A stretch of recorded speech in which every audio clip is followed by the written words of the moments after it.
a gun and shoot him before he eats the rest of the family? Granny, it's kind of dark in that root cellar. What you seen might not have been a mountain lion at all. I tell you, I seen him. There's a wild varmint in the root cellar. We've been out here in Beverly Hills for going on to 8 years now. And the wildest thing we've seen yet is that movie star lives down the street. Which one? The one with the long blonde hair, wears them wild clothes and jewelry, walks with a wiggle. You know the fella. I tell you, there's a mountain lion in my root cellar. Now, are you going to shoot him or do I have to? Quick as I have this cereal, I'll take a look. How can you sit there eating cereal at a time like this? It ain't easy. Fireman's eating your kinfolks and... Jed. Now what? Where's Ellie? Maybe the mountain lion ate her, too. I sent Ellie out to get the morning mail. Now, will you sit down and get a hold of yourself? Here's the mail, Pa. Oh, fine, Ellie. Now, run fetch your pa's gun. He's going to shoot that mountain lion in the root cellar. Giant gonna shoot Herman. Herman? Well, I got him yesterday at the animal farm. He's my new pet. Some pet. He ate your cousin Jethro. Herman wouldn't do that. Well, he did, and your pa's fixing to shoot him. Please don't, Pa. Do what you have to do, kid. Kinfolks comes ahead of varmints. Giant gonna do it, are you, Pa? Looks like the only thing I ain't gonna do for sure is eat this cereal. Oh. Well, I'll give it to Herman. He just loves it. Herman, come get your breakfast. You bring no man-eating beast in here. He ain't no man-eating beast, Granny. See, he's just as tame as a kitten. You get that vicious killer out of my kitchen. Come on, Herman. We'd best scoot. You see, Jed? I told you I seen a man-eating beast. Yep. Now, if you'll fetch me another bowl, you'll see a man eating cereal. Looks like somebody has sent us the latest copy of the Silver Dollar City News. Who was it? Don't say. Well, doggy. Guess he's getting married. Who? Alverna Bradshaw's daughter. Big Mouth Bradshaw? Yep. Are you telling me that the homeliest girl in the hills has got herself a fella? Seems that way. I don't believe it. Read it for yourself. Here it is, in black and white. Yep. Alverna's daughter is getting married. Yep. I don't believe it. Afraid it's true, Granny. You realize what this means? I'm afraid it means I ain't gonna eat this cereal. We've got to get Ellie Mae married right away. Why? Because Big Mouth Bradshaw is 2 days younger than Ellie. And if she gets married before your daughter, you're going to be disgraced. No, I won't. Well, think of Ellie. She'll die of shame. Oh, I won't bother Ellie. Think about Jethro. Why, he's a boy with a lot of pride. He's liable to leave home. Not as long as we got victuals here. Yeah. No joking matter. We've got to take Ellie back to the hills and get her married right away. There's no time to lose. Why the hill? 'Cause that's where the men are the marrying kind. Could we talk about this after I have my breakfast? I'm powerful hungry. No, Jed. We've got to settle this matter right now. There's no time to lose. Well, all right. You go next door and ask Mr. Drysdale, would he keep an eye on the place if we go back? Good idea. Granny, how about the bill? Oh, thank you, Uncle Jed. Where you been, Jethro? Into college. Yeah, college, huh? Good for you. How long you been going? This is my first day. See, I fell in with this here college crowd. They made me realize how much I've been missing. Do tell. Oh, yeah. See, even though I graduated 6th grade, there's still more I can learn. I'm proud of you, boy. Thanks, Uncle Jed. It's fun, too. Real nice bunch of fellas. And talk about smart. Any of them fellas unmarried? All of them, as far as I know. Well, you reckon you could fetch home one of them college fellas, introduce them to your cousin Ellie? Fetch home a whole bunch of them. Then you can take her pick. Well, I'll be just dandy. Well, look at that. Just enough cereal left for one more bowl. Thank you, Uncle Jed. When you're hungry, ain't nothing like a bowl of cereal. Ain't nothing like it as far as I'm concerned. Up in Drysdale here. Yes. What's the gold market doing there in London today? All right, buy me $5 million in bullion. Right. Now listen, Chauncey. Tell Onassis I'm prepared to invest $50 million in that Greek shipping deal. And tell that Dutch oil syndicate I'm ready with the $30 million they need. Right. Get back to me at the office. Okay? Chief. Yes, come in. Excuse me, Chief. Granny's here, and she'd like to ask you a favor. What is it? Well, they're going on a trip, and they'd like you to keep an eye on the house and take care of Ellie's critters. The answer is no. I am a bank president, not a caretaker. An international financier, not a zookeeper. And Granny's going to be told that right now. Go tell her. Me? Well, why don't you tell her? Miss Hathaway, I just told you. I am an international financier. I just invested $85 million by long-distance telephone. And I can't afford to argue with those hillbillies. Why not? Because it's their $85 million. Morning, Mr. Drysdale. Did Miss Jane tell you the news? She's going on a little trip. Palm Springs, Lake Arrowhead. No, we's going to God's country. Fort Knox. No, we's going back home to the hills What for? to get Ellie Mae a husband. Granny, there's plenty of eligible men right here. Now, don't start that again. You've been yelling suey for the last 7 years, and you ain't got a hog to the trough yet. Now, we'll be leaving as soon as the truck is loaded, so you fetch our money over to us. All of it? Well, Ellie has got to have a dowry.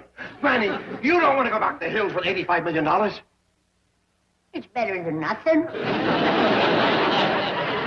Now, steady, Chief. Do you realize if they take their money out of my bank, I'm ruined? We'll think of a plan. Maybe There's we no time to think or plan. This calls for action. Now. Chief! What are you going to do? I'm going to stab all 4 of them. No! Let go of me. They're not driving back to the hills. Chief, come to your senses. You can't use that on the carpets. I don't intend to. I'm going to puncture the tires on their truck. They'll have to get some out of a catalog. It'll take 3 weeks to get new ones. Dad! Dad! Here, Granny. Are you still eating cereal? It looks like it. Well, make that your last bowl. Then let's get packed and loaded and on the road. Oh, Granny, we might not have to go back to the hill. What you mean? Well, Jethro is fetching over a whole covey of nice young college fellas for Ellie to look over. Jed, you have been beating these Beverly Hills bushes for 7 years. And what have you got to show for it?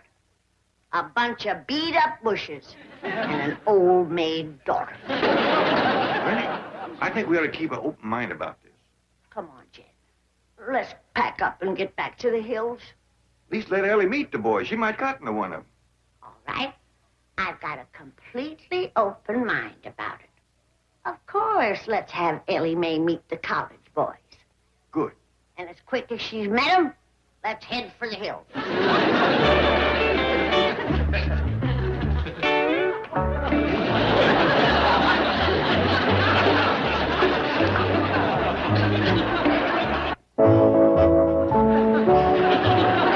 Groovy place. All right. Jethro. These is college students? Yes, sir. Fetched them right off the campus. Oh, this here's my Uncle Jed. Howdy. Hey, man. How are you? Oh. This here is Mitch. He'd been to 12 colleges. Ah, it's a dandy record. What all did you study? Study? They don't study. They protest. Well, what did they protest? Everything. You name it, they protested. They march up and down in front of the college holding signs. Well, how about you? Ain't you learning nothing? Oh, yeah. I'm carrying 3 subjects. Oh, good, good. What are they? Down with the dean, Down with the faculty and down with the regents. You walk around carrying signs too, huh? Heck yeah, that's what college is all about. Well, don't you go inside at all? Starting tomorrow, I do. They's gonna let me bust down the dean's door and tie him up. And why are you going to do that? Because I'm part of the academic revolution. I'm fighting for intellectual freedom. I'm throwing off the shackles of the economic power structure and putting down you corporate entities and conglomerates. I have done solved my identity problem. I know where I'm going and who I am. I'm free to make up my own mind and do my own thing. And what is that? They ain't told me yet. I got a couple of things to tell you. Dad!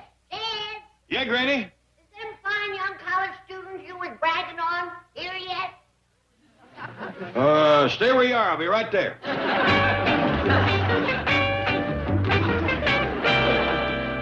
Man, is that the chick you were telling me about? Oh, yeah, that's my cousin Ellie. Hi, Ellie. I'd like you to meet these three guys. 2 guys. I'm a girl. Really? Yeah. Yeah, well, you want to swing? Cool. Okay, let's split. At last, a meaningful relationship. Hey, would you like to go to college? Well, yes, sir, I reckon so. Come on, if we hurry, we can get there in time for the 12 o'clock cafeteria break. Really? Yeah, 12 o'clock, we're going to break the cafeteria. Hey, wait for me. I'll help you break it, but let's eat first. Mr. Drysdale! Oh, Granny, you're still here! Put me down, Mr. Drysdale! What's the matter with you? Oh, I'm so happy to see you. I love you. She was afraid you'd gone back to the hills to find the family beauty a husband. I ain't looking for no husband. Now put me down. It's Ellie Mae we're wanting to find a husband for. Did you fetch over the money? Money? Our 85 million. Where is it? Well, you can't withdraw any money today. You see, the bank is closed. Well, you better come into the kitchen and explain that to Jim. Chief, the bank is not closed. If they withdraw 85 million, it will be. Jim!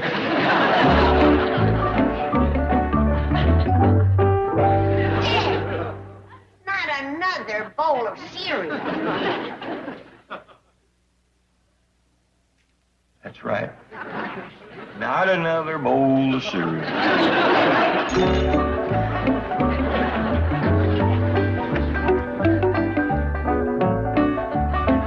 All right, Herman, come and get it. Oh, Mr. Clampett, what's this ugly rumor about your going back to the hills? Well, I wouldn't exactly call it ugly. And we've taken our money with us. That's the ugly part. Why? Oh, I mean, there's a terrible risk involved. You might be held up and robbed. You think so? Well, only this morning, Miss Hathaway disarmed a desperate man right here in this neighborhood.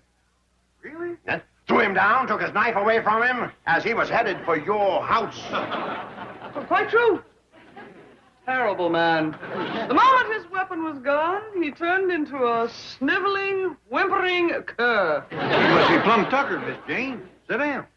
Well, I did work up a bit of an appetite. Do you mind if I have a bowl of cereal? Help yourself, and lots of luck. I'll get you a bowl, Miss Jane. I'm glad to see somebody else getting some cereal. Kid has been stuffing himself all morning. Mr. Clampett, let's sit down and talk this over.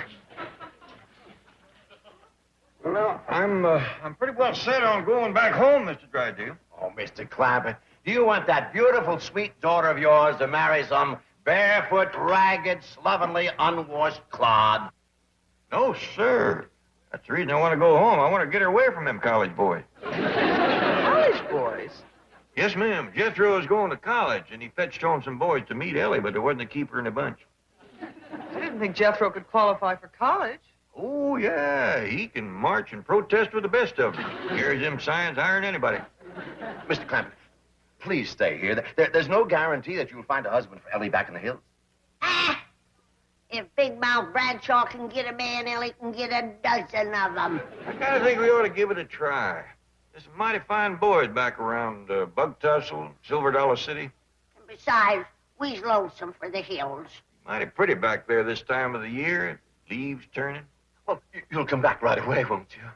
I'd kind of like to do a little trout fishing with old Jim Owen. He knows where them big rascals hide out. And you can go hunting and get me a brace of wild turkeys for Thanksgiving. Thanksgiving? The best hunting is right after the first snowfall. Oh, Jed, let's stay for a white Christmas. Christmas? You know, my favorite time of year back home is when the dogwood blooms in the spring. Spring? Hard to beat summer in them cool woods. Summer? That makes a whole year. That's right. Time sure flies in the hills. Yeah, a year would only tease us. Let's just stay there. Hi, everybody. I'm Paul. I'm a college girl now. Where you been? Been in a protest march out to college. Don't draft me? Where did you get that? Well, I didn't have a sign to carry, so I took this away from a fella. What happened to your pretty dress? Well, I traded it for these groovy threads that I got at the Campbell Slop Shop. Slop shop. I think she means swap shop. Come with me. Well, where are we going? Back home to the hills. You are gonna beat Big Mount Bradshaw to the altar. Hey, soul cousin. Did Ellie tell you about the raid on the college cafeteria? Wiped them out. Ain't got a bit of food left. It sounds like a mob. How many were there? Just me. Uncle Jed, baby, that college life is a gas. I mean, that's where it's happening. Don't sound like you're happening to learn much. Not true, old-timer. We's learning the 3 R's. Rioting, raiding, and ransacking. Poor old cat just don't dig. He's so far out, it's pitiful. I mean, come on, Dad. Like, get with it. Swing a little, Pops. Lay some skin on me. You know, I might just do that. Bless his sweet old heart. Marches to a different drummer. I ain't blaming you old folks. It's the generation gap. But I gotta do what I gotta do. I'm tuned in, turned on, and toned up. Well, tune out, turn off, and pack up. We're going home.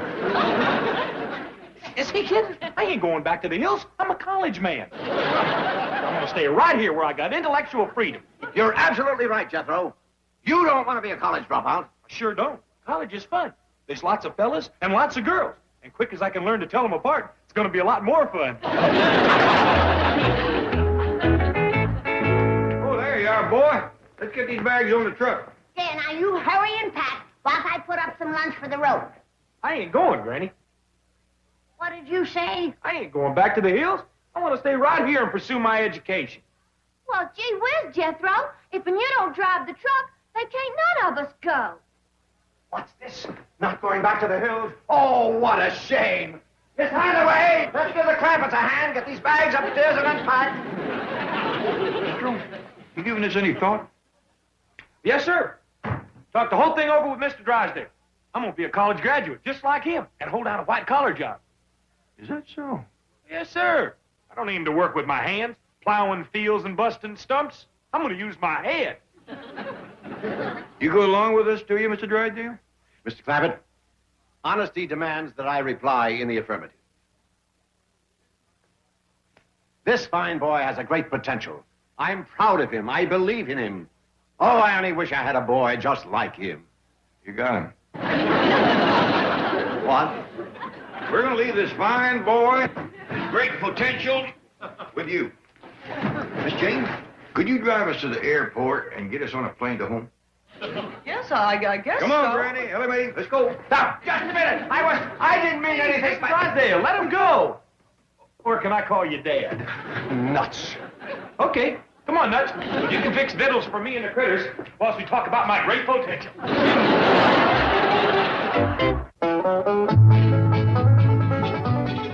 Black hat, black boots, black belt. Bad news for the bad guys. Walker, Texas Ranger. Weeknights at 6 on the Hallmark Channel. Tomorrow. I'm taking kicks. Don't miss Hallmark Channel's Matlock Movie Marathon. Everybody be cool. You're out of your mind. Watch Matlock as he cracks the case in a full day of killer thrillers. Whatever you do, don't lie. I hate that. The Matlock Movie Marathon. Tomorrow, starting at 1 on the Hallmark Channel. I'll come back now. Cheers.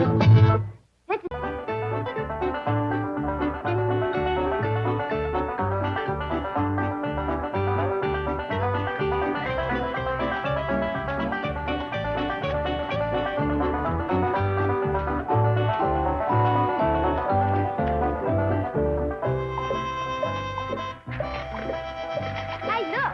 We've coming to the city limit. Does that sign say the population is 28? Sure does. Why, it's pretty near doubled since we left. Yeah, seems like there's just no such thing as a small town anymore.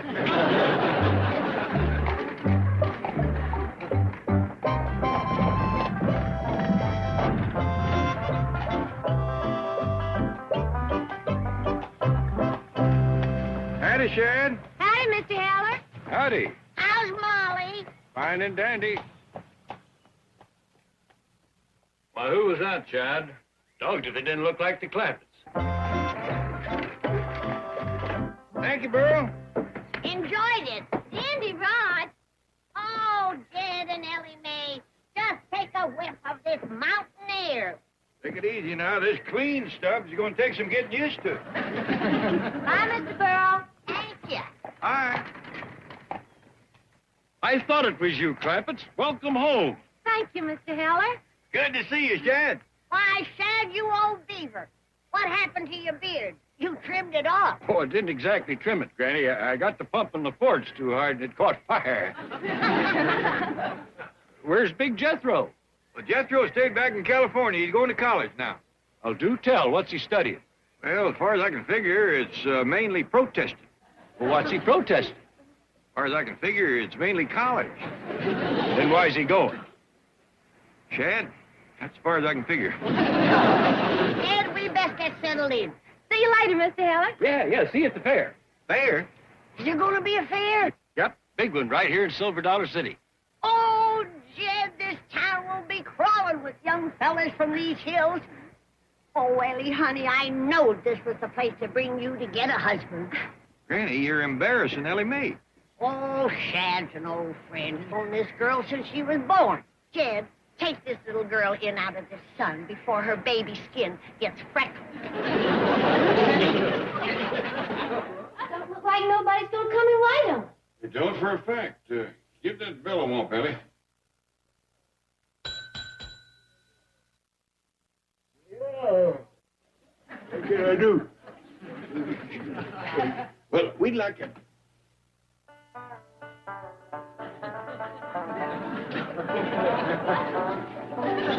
Ain't you Shorty Killen?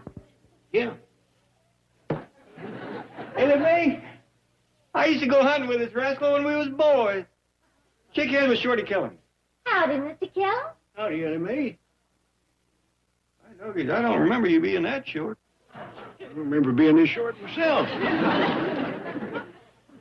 No wonder I'm sitting down. Yeah. Your face is commencing to come back to me now. Yeah. I remember you. You're Jed Clampett. No. Yeah, I am? No. I remember Jed Clampett. He's a much younger fella. Well, now, Shorty, you ain't seen me in 25 years. Yeah, they say it. Jed Clampett. You old son of a gun. Oh, you fine and dandy. You ain't changed a bit. Neither have you. Where's you staying? Well, we'd like to stay here. You couldn't make a finer choice. Well, now, all we need is 2 rooms. Granny and Ellie can double up. 2 finest hotel rooms in the county's right upstairs above us. They faces on the main street. There's got a porch and a balcony. There's 2 dandy beds in the room. Perfect. We'll take them. There's already 2. But there's 2 rooms in the back. Not quite as deluxe, but comfortable. All right, we'll take them. They's took 2. What have you got? Jed, I'm afraid the fair has just got a swamp. The hotel is booked solid, all 4 rooms. Let me see if you can catch the buggy driver. We might need him. Oh, yes, sir, Pop.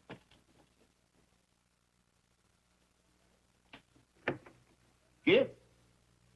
I got a 90. There's a show business act got them 2 front rooms. This year was fair. 3 acrobats or jugglers or some such out of Kansas City. Likely a wild bunch. I'll just put them up over at my house and give you them rooms. Well, we don't want to turn nobody out. Oh, I'd rather not have them fast, loose show people here in the hotel no how. At my house, I can keep an eye on them. Well, that's mighty nice of you.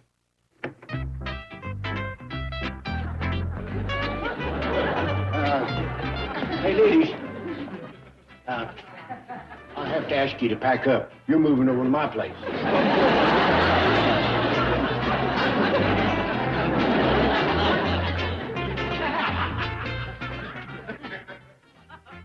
How'd you like to be gathering eggs and find them in the nest?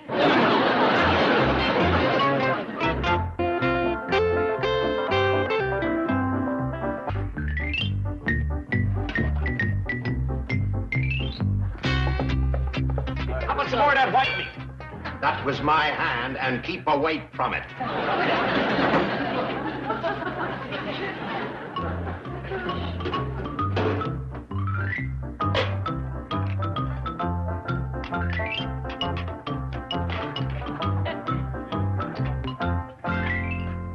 Here are your eggs. How about some ham to go with them? And some more biscuits, too. Nothing doing. I'm through cooking for you rotten kids. Look who's calling us rotten. This capitalist dog. Fascist swine. Reactionary fink. Now watch it, fellas. Don't call us fellas. This is a girl. No, Mitch. This is the girl. Big deal. Hey, can I have some more eggs? No, you can't. Why don't you and your freak-out friends go clutter up a campus? We're still hungry. So, mug Howard Johnson. I got a bank to run. Hey, Jethro, this establishment cat's putting us down. Hey, establishment cat, are you putting us down? How can I? You're already as low as you can get. Let's get together a couple of 100 flower children and march on this cat's bank. And picket, protest, and demonstrate. Yeah. Yeah, we'll show you we're full of love. Right. You call that love? Yeah, man. We love to picket, protest, and demonstrate. Jethro, they'll wreck my bank. Talk to them. I'm with them, Whitey. We's gonna get you honkers. We's closing you up, Mr. Charlie. Jethro, that's not our bag. That belongs to another group on campus. Oh, yeah. You done broke your last treaty with us. You stole our country and herded us onto reservations. Pale-face, speak with fork. Oh, Jethro, come on, gang. Let's go down to his bank and organize a demonstration. yeah. Wait a minute, fellas. I mean, fellas and girl, you don't want to demonstrate against me. I relate to you. I dig you. I love you. I'm not a banker at heart. I'm a flower child. Hello? Oh, yes, ma'am. Just a minute. Miss Jane wants to know how soon you're coming down to the bank. Give me that phone. Now listen, you capitalist stooge. I'm not coming near that temple of greed. I've associated myself with a fine young group of strikers and demonstrators. And we say, down with the moneylenders. Down with the dollar. We shall overcome. Did I hear correctly? The president of this bank called it a temple of greed? Down with the moneylenders, down with the dollar? Why, I'll have that man arrested and charged with treason. Oh, Mr. Parnell, wait.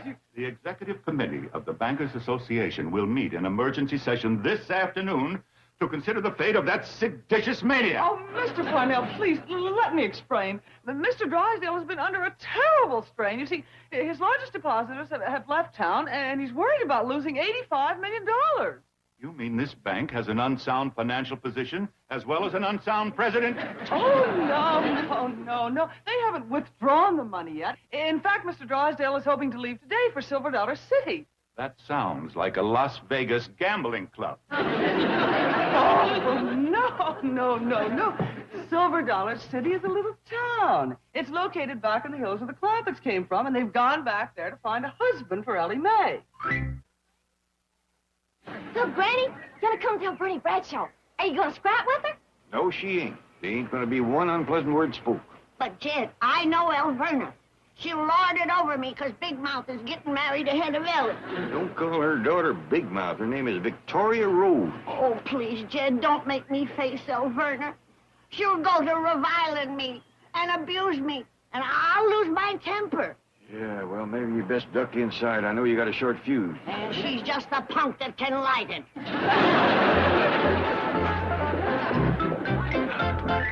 Well, howdy, Alberta. Well, Jed Clampett and little Ellie Mae. Howdy, Miss Bradshaw. I thought I saw Granny with you. Well, yeah, she had a little shopping to do. Oh, I have too. I'm going to pick up some material for my daughter's wedding gown. Yeah, we heard about Victoria Rose getting married. Congratulations. Thank you. When the wedding gonna be, Miss Bradshaw? The 31st of this month. That happens to be Big Mouth's Victoria Rose's birthday. Are you married yet, Ellie Mae? No, ma'am. Oh, engaged? No, ma'am. Oh, I'm sure you have lots of prospects. Oh, no, ma'am. What a pity. But Granny said you... Well, me, I think we ought to be moving along. Well, nice to see you, Alverna, and lots of happiness to your daughter and the lucky young man. Well, thank you. Bye. Bye, Miss Bradshaw. Toodaloo.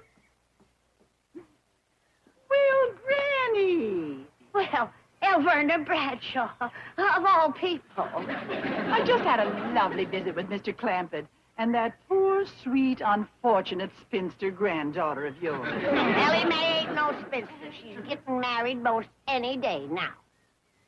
Oh, really? To whom? Well, you don't know the fella.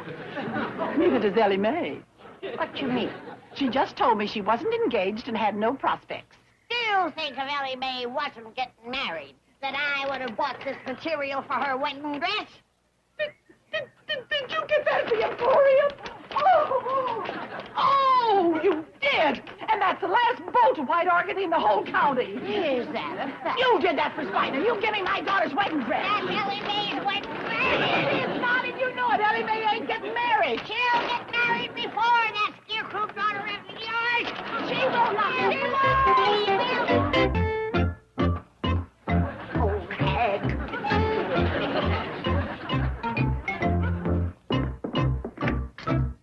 Hi, Granny. I don't want to talk about it.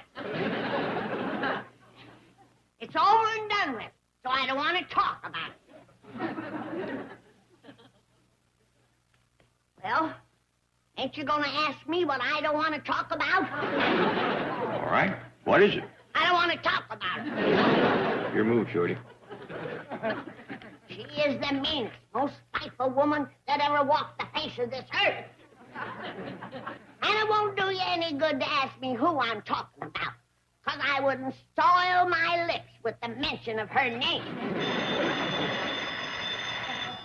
Now, who can that be? Elverna Bradshaw, and shame on you for dragging it out of me. Now that it's out in the open, you and me has got to see that Ellie beats that big mouth Bradshaw to the altar. Our honor is at stake. I don't hardly think it is. Am I the only one in this family with any pride? No, but you're the only one who made a bet with Alverna Bradshaw. Where'd you hear that? All over town. You and Alverna drawed quite a crowd. You ain't gonna let me lose, are you, Jed? You and Alverna had no business making that bet. Well, there's just so much golden a body can take. Would you like to be called a mealy-mouthed liar? A prune-faced old bag? No, I wouldn't. Well, neither did she. I got to leave for a few minutes. Would you keep an eye on the hotel? Be glad to, Shorty. Jed, you gotta help me win this bet. If I lose, Elverna Bradshaw gets to kick me clean to the top of Dewey Ball Mountain. Granny, you got nobody to blame but yourself. Oh, but Jed, Elverna's got a kick like a mule.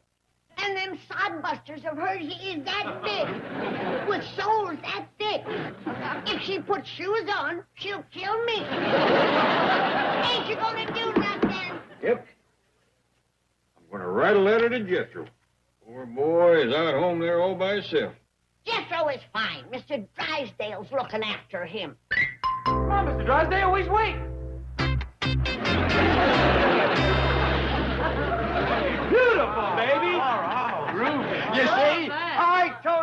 front of you? A flower child. Now, you're not going to demonstrate at my bank now, are you? No, man, we couldn't bust a soul, brother. I guess we can throw those signs away. Oh, thank you, thank you. Well, what do you say we hit some schools? Hey, what about the military academy? No, man, those cats fight back. It's a girls' school on Wilshire. That's it. Let's go. Look, I'll see you later. I want to write a letter resigning from the Bankers Association. How you swinging, Daddy? Skin. Huh? Oh.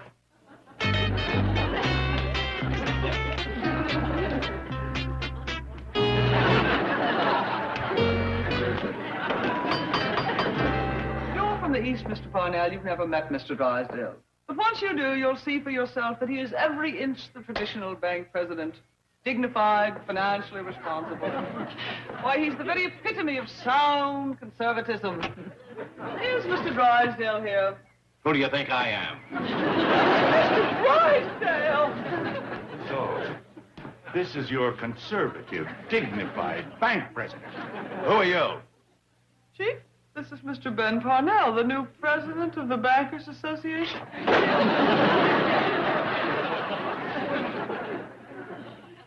Down with the dollar.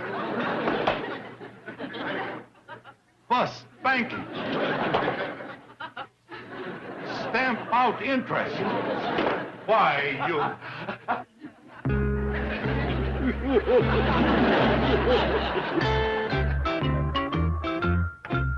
Oh, here you are. Say, this is a dandy porch for sitting and rocking. You can see everything that's going on all over the town. Sure can, Granny. Where you been? Me? Yeah. Oh, I've been down helping Andy Miller paint signs for the fair. It commences in the morning, you know. Oh, I didn't know you was a sign painter. Oh, I'm pretty good at painting pictures and such. I have put 'em up, too.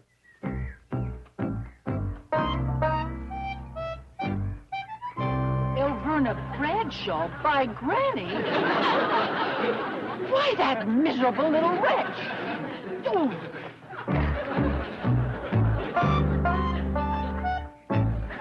Elverna Bradshaw side view.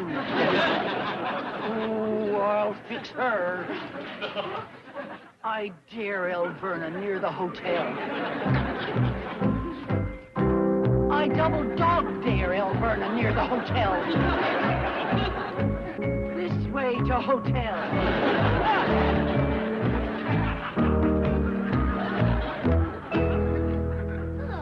Ain't that Alberti Bradshaw heading toward the hotel?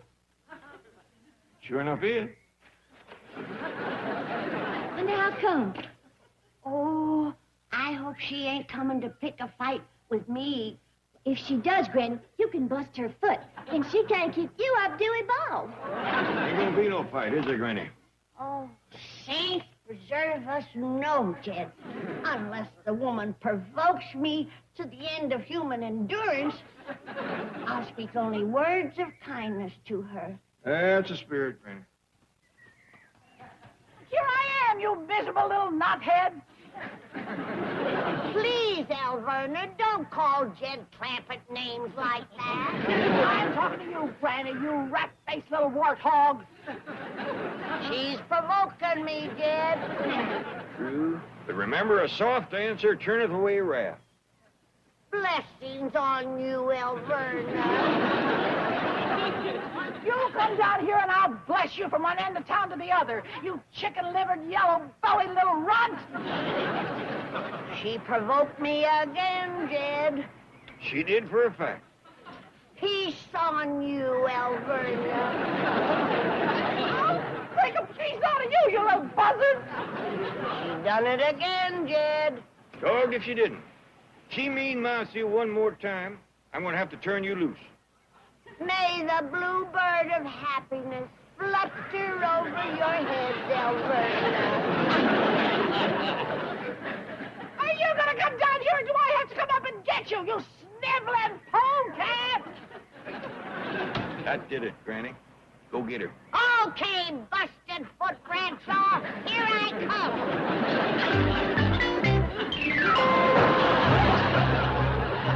She's crazy. She'll kill me. Come and get it, no face.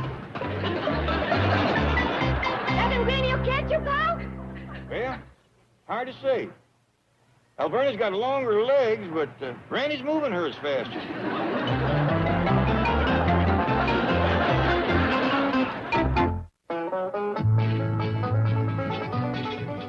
Black hat, black boots, black belt. Bad news for the bad guys. Walker, Texas Ranger. Weeknights at 6 on the Hallmark Channel. What's my code name? Jane Bell. Leading a double life, she was hired to get inside. I've got a new development in our puzzle. An inside man. But getting too close to the truth could be murder. Jane Doe, Vanishing Act. Premieres Friday night at 9 on the Hallmark Channel. Welcome back now, dear. This has been a film like...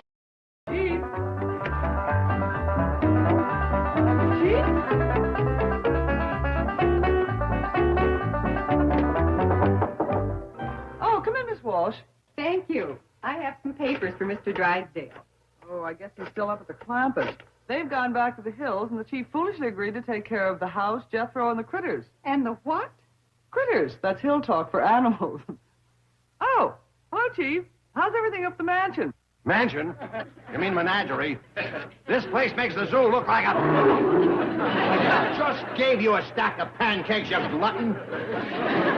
Sounds like Jethro. No, that's the bear. You're cooking pancakes for the bear? I'm cooking pancakes for everybody. I figure that's one thing they'll all like. You see, with syrup... Correction. One of them doesn't like pancakes. Listen, Miss Hathaway, get me on a plane to the hills right away. I've got to bring the Clampetts back.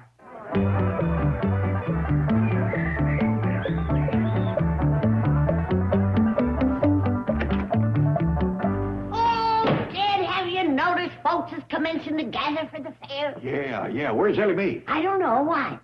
Well, he's having a cake baking contest for all the single girls, and the single fellas is going to judge. I got to find Ellie Mae. But, Jed, she's such a miserable cook. I know. I got to make sure she don't enter. Morning, everybody. Morning. Morning, Ellie. Done entered 3 contests already this morning. Was one of them cake baking? Oh, no, sir, Pop.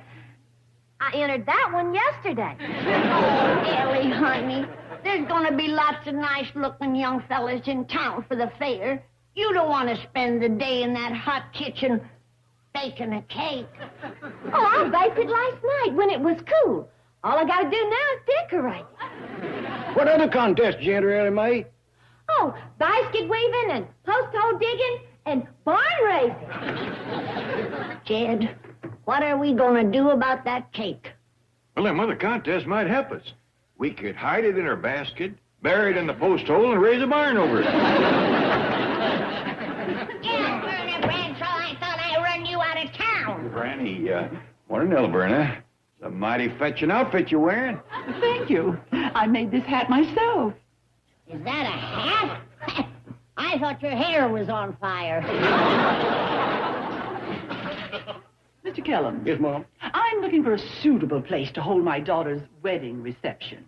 Oh, yes, I heard your daughter's getting married. Congratulations. Thank you. I understand your dining room might be available? Yes, ma'am, and it is a dandy. It'll accommodate 12 sitting at the table, or 20 if they eat standing. What they call buffet style. Now, we'll talk about the decorations and the menu later, but I would like some white doves. Oh, they may be hard to find. Would you settle for roast turkey? Mr. Kellums, I meant live white doves to sit around billing and cooing. Oh, well, if it's live birds you want, let me get you some purple martin. They not only bill and coo, but they'll keep down the bugs. Kellums, can I borrow your broom? Oh, howdy, Miss Bradshaw. Ellie Mae? I dropped my cake on the kitchen table, and it busted into little pieces. That's a shame, Ellie. Well, I guess that'll keep you out of the cake baking contest. Oh, no, sir. The cake's fine. It's the table I gotta sweep up. Oh, sweet girl. Too bad she's such an atrocious cook. Now, my daughter is a wizard in the kitchen, besides being divinely attractive. Big mouth attractive. Why, that girl is so homely. If she dropped her handkerchief in a Boy Scout camp, She'd have to pick it up herself. Victoria Rose is the belle of this county. Believe me, a lot of men are going to be miserable when she gets married. Really? How many men is she marrying? Oh, you little prune face. Look who's calling me a prune face. Why, you got so many wrinkles, your face could hold a 5-day rain. Ladies, listen. Prune face. I think the fair's about to begin, and y'all don't want to miss the opening square dance. That's true. I think I'll stroll over to the pavilion. Too bad Ellie took the broom. You could ride. I'm not going to stay in here and be insulted. Well, if you'd rather go outside and be insulted, let's go. You ain't going no place but upstairs. Oh, Dad, I want to watch the square dance. You can watch it from the porch up there. Now scoot. But, Dad, I won't be able to see. Granny, you got eyes like a hawk. And a face to match. Oh, Alberta, you're going to get yours. Granny sure left to Terry and Dale Verna, don't she? Yep. Been going on for years. I keep hoping Granny will quit, but she's a hard dog to keep under the porch. No,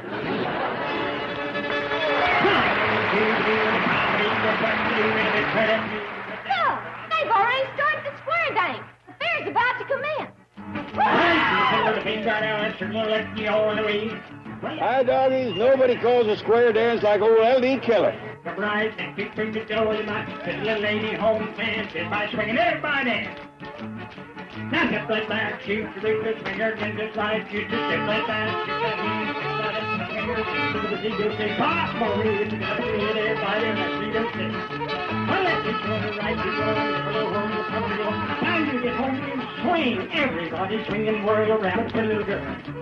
Circulate, go down where you circulate. Now here we go. And the hands of folks, it'll be slow and ladies bow. And the hip fender, hold them tight, hold that fender. Come on, run, hold them high. So now everybody dance.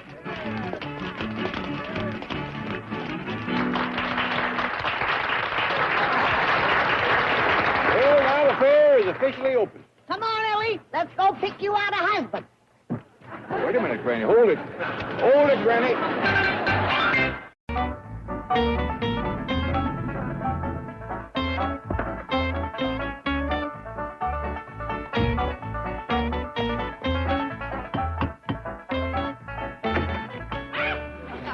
Dolly Mae, Miss Hathaway, come in.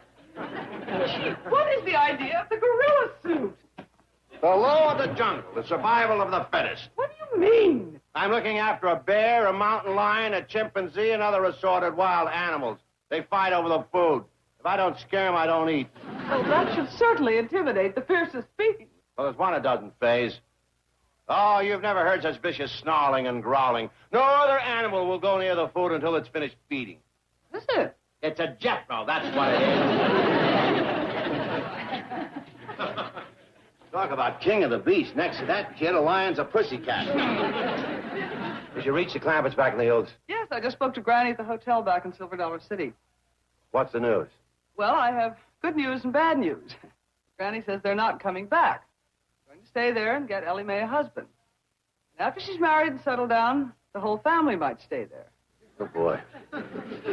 Okay, now let's hear the good news. That was it. That was the good news? Wait till you hear the bad. Forget it. You couldn't possibly top what you just said. Granny wants you to send them their $85 million. You did it.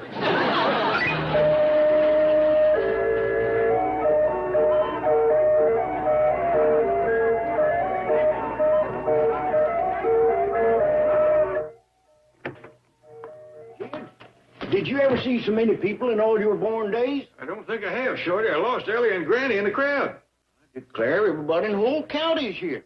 Must be at least 200 or 300 people. Say, Shorty, well, Ellie's gone. I'd like to snatch that cake of hers and get shit of it. Oh, you're too late, Jed. She rolled that cake out of here half an hour ago. Rolled it out? Well, good pretty near the size of a wagon, will you? Why in the world would you... Well, I got a big oven back there, and I reckon maybe she figured to win on size alone. Knowing Ellie's cakes, that thing must have weighed a ton.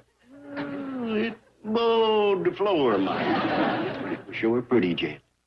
decorated so fancy with her name wrote across the top, and I said, Ellie Mae Clamp. If there goes any chance of denying who done it. Don't you worry, Jed. As pretty as Ellie is, there'll be some young fella bid on that cake. Just so you don't bite on it. I wonder where Granny and Ellie went. Oh, I recollect Ellie saying she'd entered basket weaving. Maybe they's there.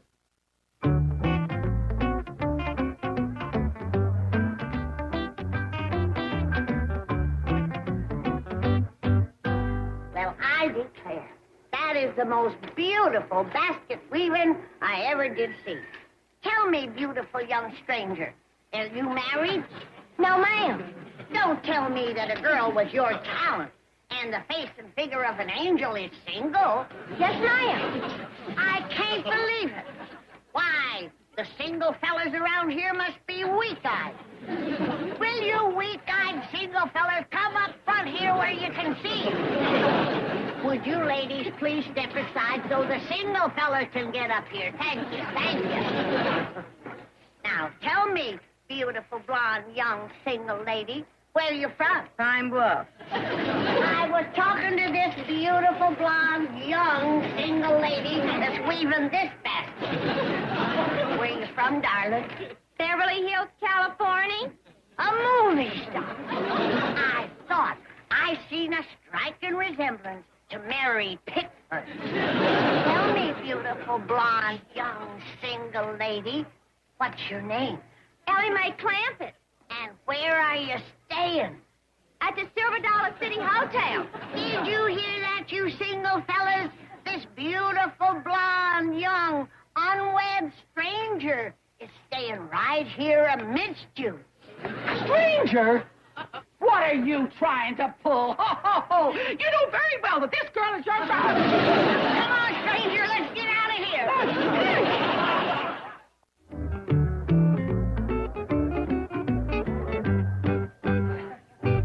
Land's sake, look at that candle. Who is that lovely, talented girl? I don't know. Who are you, lovely, talented girl? My name is Ellie Mae. Well, Ellie Mae, you sure do make a fine candle. Well, thank you, Mae. I bet you nobody here has ever seen anything shaped as good as that. And the candle ain't bad neither. I see you got a sense of humor. Yes, ma'am. You got a wife? Yes, ma'am. Well, step to the rear or you're going to get splashed with hot wax. No, I won't. You want to bet? When did you learn to make candles, darling? When I was 10 years old. Did you hear that? She's only been making candles for 4 years. Oh, I bet your husband is proud of you. Well, I ain't married. Did you hear that, folks? This beautiful, talented, teenage, candle-making love goddess ain't married. I bet you single men is astonished. Will you single men raise your hands and show your astonishment?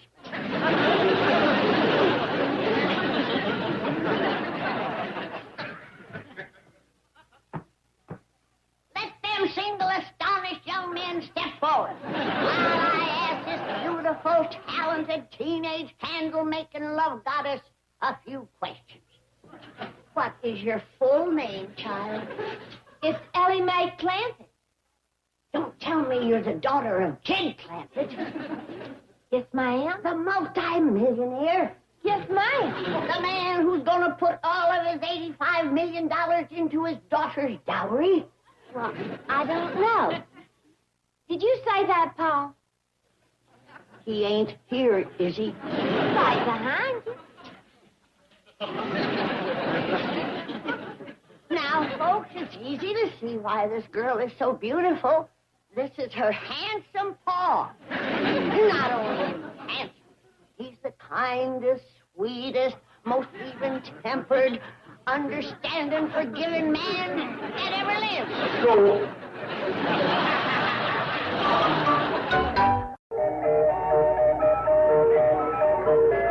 This is the handsome millionaire father of the beautiful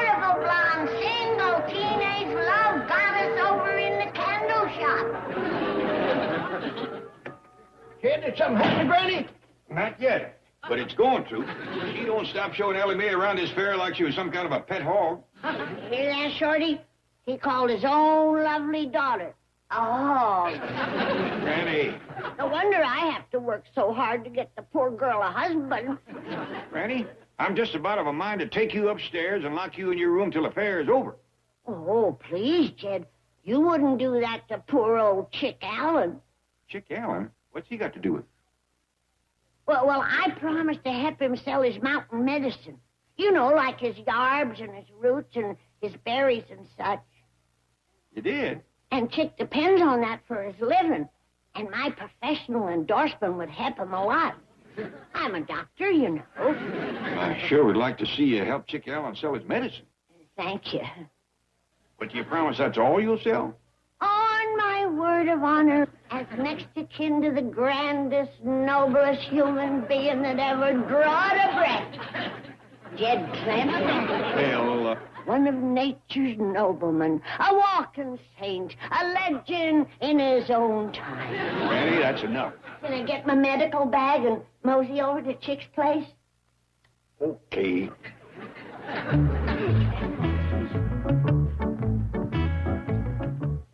Bless you, Jed. You're a prince among men. No, Jed. You can't hardly blame Granny for wanting to get Ellie married ahead of Elverna Bradshaw's daughter. She hadn't ought to made that bet with Elverna. Yeah, but she did. And if she loses, Elverna gets to kick her clean up Dewey bald. That could be kind of humiliating. And painful. That's 2 miles uphill through rocks and brush. Granny ain't a young woman. Fact is, she's kind of old and feeble. Gather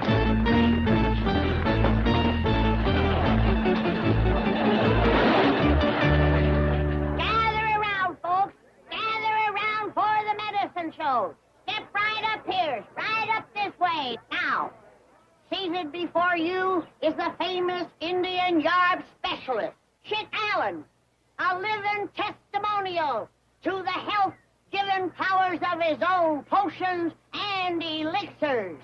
Now, nobody knows how old this man is, but he has been gathering berries and roots and yarbs in these hills for hundreds of years. Now, you might think that a man this old couldn't budge out of that chair, but you are wrong. Chick is gonna give us a dance, accompanied on the fiddle by his grandson. Right this way, old-timer. Get your grandson up. That's the feller, that's it. All right, let's go.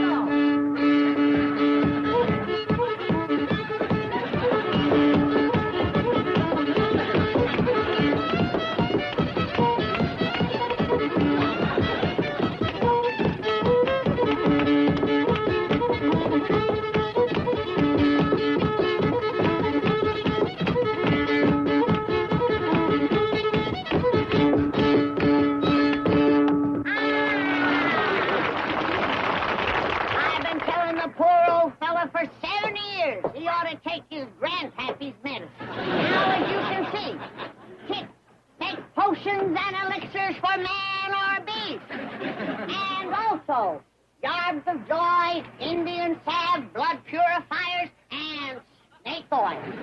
But today, we are going to tell you about a new product, Chick Allen's Magic Mud Pack. Now, to demonstrate the beautifying properties of this miraculous mud, I'm going to have to ask for a volunteer from the audience. Would some lady please step up here? Sorry, madam. We ain't got that much mud. How about another volunteer? How about you, lady? Me, ma'am? Yeah. Step up here, stranger. Step right here. The magic mud, Chick, please. Now, I'm going to apply this magic mud to the face of... I don't believe it. I don't believe it. Why, this face can't be improved. Never in my 70 years of doctorate have I seen such a beautiful complexion as I see on the face of this magnificent creature. What is your name, magnificent creature? Ellie Mae Clampett? Well, congratulations, Mrs. Clampett. Well, it ain't Mrs. It's Miss. Did you red-blooded bachelors hear that? This beautiful, gorgeous young thing with the perfect features and figure to match ain't married. Oh, you're at it again. Folks, I'm Elberna Bradshaw. Bless you, madam. Another volunteer. And I want to tell you. And this one needs all the help he can get. You know.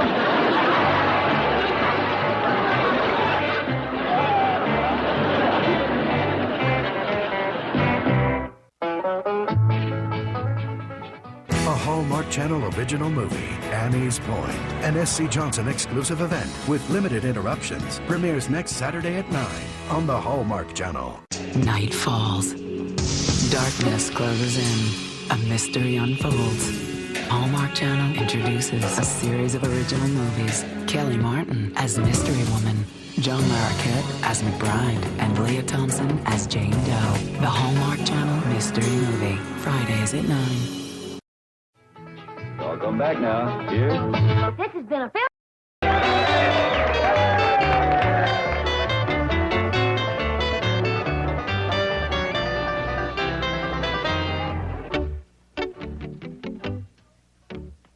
We go fishing, Shorty? Fishing? Jeb, there's a fair going on out yonder. Biggest crowd you ever seen. People from everywhere. All kinds of excitement. Music playing. Kids are yelling. Dogs are barking. Balloons are popping. All Ned's busting loose out there, and you want to go fishing. Yep. I don't blame you. Where you going? I ain't decided yet.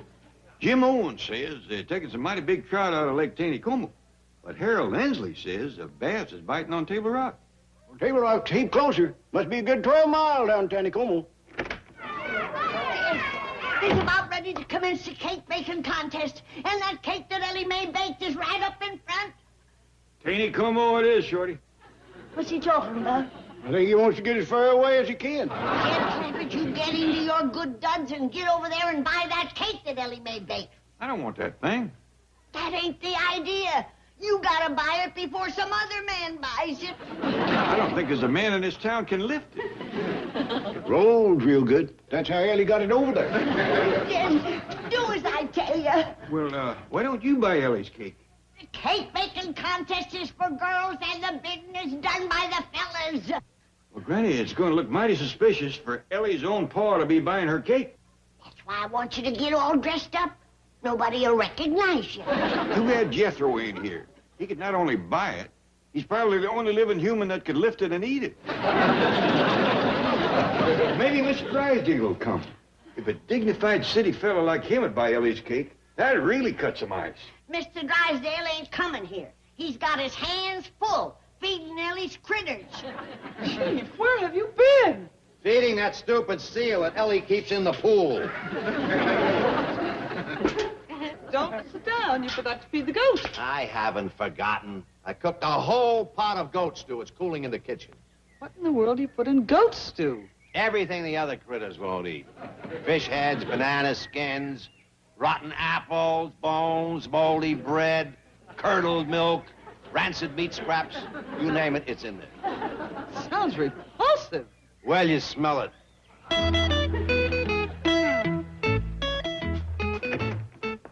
Oh, greetings, Jethro. Howdy, Miss Jane. What happened to the goat stew? I ate it. You ate it? Yep. Mr. Drysdale, I don't want to hurt your feelings, but your cooking is pitiful. That goat stew didn't even taste like goat. Jethro. You could have cooked a pot of garbage that'd taste as good as that. You know something? This letter from Uncle Jed has got me a mind to go back to Silver Dollar City and join him, Granny, and Ellie. But Jethro, don't... They is eating high on the hog, and I'm eating low on the goat. Please, Miss Jane, Get me on a plane to Silver Dollar City quick as you can. Uncle Jed said he's having a fair. And that means pretty girls, a cotton candy, and balloons. What now, Chief? I can't very well refuse him. You go with him. Keep an eye on the Clampetts. Don't let them out of your sight. And above all, don't let Ellie Mae get serious about a fella. Boy, Miss Jane, them folks back in the hills ain't gonna recognize me the way I changed. Really? Yeah. When I left there, I was just a big, dumb old hick. No. Hard to believe, huh? It fairly boggles the mind. Have them little old country gals eating out of the palm of my hand. They ain't never heard the kind of racist stories that's told in Hollywood. Probably not. Sure wish I knowed one. Well, I'm afraid I can't help you with racy stories, but I do know a rather amusing riddle. Let's hear it. Well, it's not my sister, it's not my brother, yet it's a child of my father and mother. Who is it? I give up. It's me! Oh, boy, that's a beauty! Hey, miss, would you like to hear a dandy riddle? Why, yes. It's not my sister, it's not my brother, yet it's a child of my father and mother. Who is it?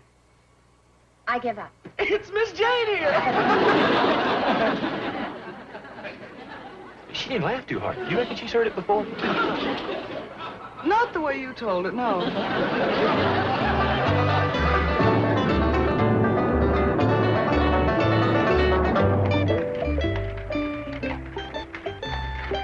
Here we are, Miss Jane. Silver Dollar City Hotel. What a picturesque little hostelry. Typical country inn. Thanks a lot, Mr. Stevens.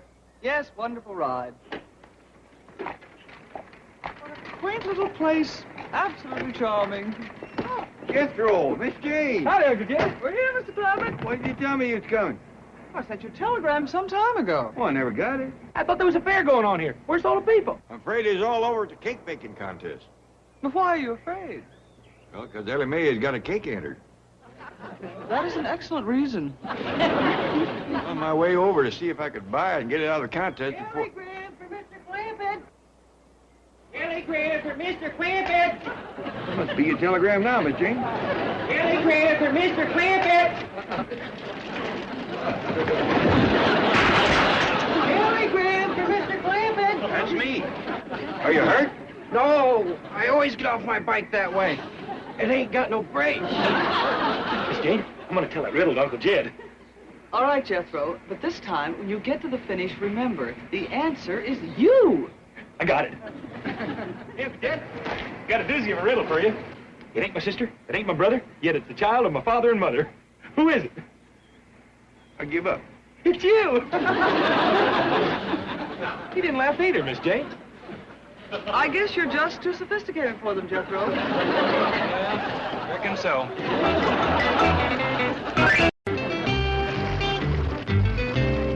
And there's the mill. Yep. That's where the folks brings their corn and such to be ground into meal. Would you like to see the inside? Oh, I'd love to.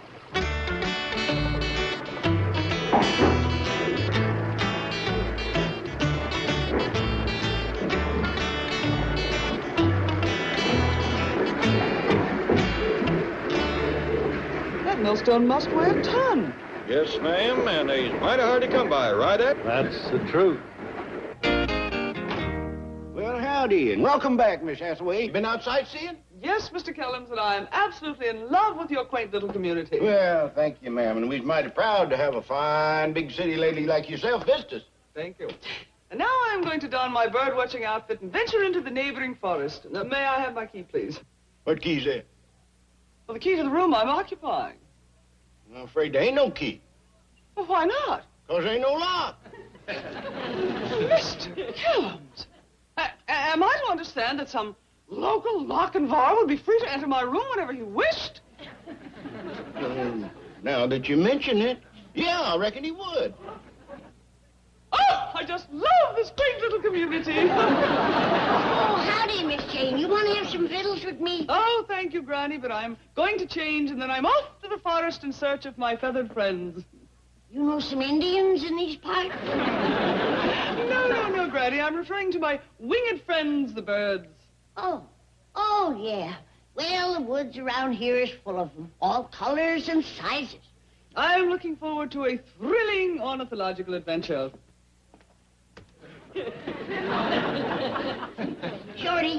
Have you ever known a person that used as many big words as her? Just one. Don Richardson. He come in here the other day and throwed some words at me that'd weigh out better than 5 pounds apiece. What was they, Shorty? Well, he's talking about this law case, and he said something or other was incompatible overt offense. Them is heavy rascals. Hey, Granny. Sure is good to be eating your victuals again. Jethro will know what them big words means. He's been plumb through the 6th grade. What words is that? Incompatible overt offense. Ah, that's easy. All you got to do is break them words down to their root meanings. Incompatible overt offense. What does it mean? It means you come in and pat a bull, and you better get over the fence. What did I tell you, Shorty? He's a great one.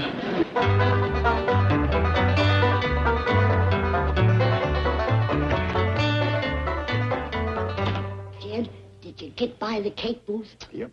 Did you snatch Ellie's cake out of the contest? Too late. The bidding had done commenced. Oh, Jed, Ellie'll never get a husband when word gets around about her cake baking. Granny, there was nothing I could do. Well, why didn't you grab an axe and chop it up? Might have been a dead giveaway, besides ruining a good act. I'm going to lose my bet with Elverna. Her daughter will get married ahead of Ellie Mae, and she'll get to kick me up Dewey Bald. Well, now, don't start howling till the moon comes up. And poor little old Ellie. She'll be old maid. You'll feel better about Ellie when you see what's coming down them stairs. Jethro, dear boy, would you care to reconnoiter the woods with me in search of the elusive purple martin? No, thanks, Miss Jane. I got me some eating to catch up on. And after that, I got me some romancing to catch up on. Excuse me, Miss Hathaway. You aim to go into the woods like that? Indeed I do. You aim to carry a gun? Never. Rabbit's foot? No. Whole-leaf clover? Mr. Crumbs, the creatures of the forest do not frighten me.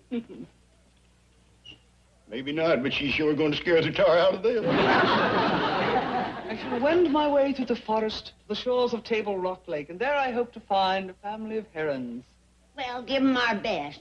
Is that the Luke heron? Oh, no. The heron I'm looking for stands in the water on his long, skinny legs and gobbles up crawdads and frogs in his enormous mouth.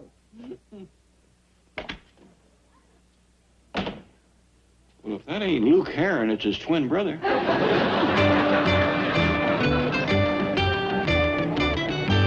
Thanks for the ham, Granny. See y'all later. So long. Oh, wait a minute, Jethro. I need your help, honey boy. What's the matter, Granny? Well, I made a bet with Elverna Bradshaw. And if her daughter Big Mouth gets married ahead of Ellie, Elverna's going to get to kick me clear to the top of Dewey Bald. Why, that's right on the main road where everybody can see it. That's right. And Elverna will make sure that everybody knows. There'll be hundreds of people there watching, maybe thousands. Why, just like a sideshow. A circus, a regular carnival. Oh, bless you, Jethro. You're a sweet, sensitive, darling boy. I know you love your old granny, and you're going to do something about it, ain't you? You bet I am. I'm going right over and talk to Paul Davis. Candy maker? But he's married already. I know that. I'm going to ask him if I can have the popcorn concession. Why, you buzzard-hearted boob! Guess what, Granny? My cake fetched the highest price of all. What? Yeah, Ed Bozeman paid $40 for it. Did I hear right? Somebody bought Ellie's cake? Ed Bozeman. Wants me to bake him another one just like it. I can't believe it. If anybody knows good cake, it's Ed Bozeman. Been a miller all his life. It was the frosting that fooled him. Ellie did have it decorated awful pretty. Well, let's quick go buy it back from him before he tries to cut into it. Good idea. Let's go. How about it, Ed? Nothing doing. I'll give you twice what you paid for it. Sorry, but it ain't for sale. Oh, please, Ed, where is Ellie's cake? Right over there. You're using it for a millstone? The best I've ever had. Turn it on, Herb.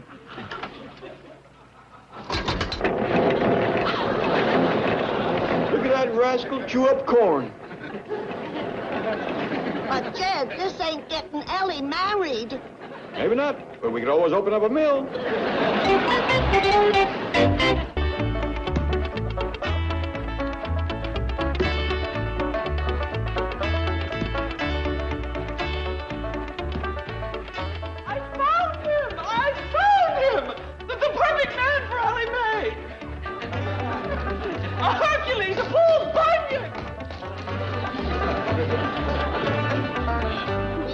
Too long to fetch Ellie Mae back to the hills to get a husband. All the good boys is took. Now, Granny, there's still some fish left in the creek. Name me one. Granny! Mr. Clampett! Miss Jane is running like the devil himself is after. I was worried about her going in the woods dressed like that. Like as not, somebody mistook her for a revenuer. Oh, everybody knows there ain't no girl revenuers. Yeah, but not everybody knows she's a girl. What's the matter, Miss Hathaway? I think I found a man for Ellie Mae. Whereabouts? In the forest, he was chopping a tree. Maybe a bear chased her. Or a mountain lion. In the woods. I saw him just right for Ellie. An Adonis, a Hercules, and Apollo. Oh, please, Miss Jane, she's got enough critters now. You don't understand. He was cutting down a tree near the lake. You don't need another beaver. I am talking about a man. That she needs. What a man? A veritable Greek god. Greek? You mean Don Richardson? No, his name is Matthew Templeton. Oh, I tell you, he could have stepped from the pages of A Shepherd of the Hills. Young Matt, reincarnated, a blonde giant. Where is he? Where is he? He's on his way. I invited here to meet Ellie and the rest of you. Did you tell him that Ellie was looking for a husband? I put it a bit more subtly.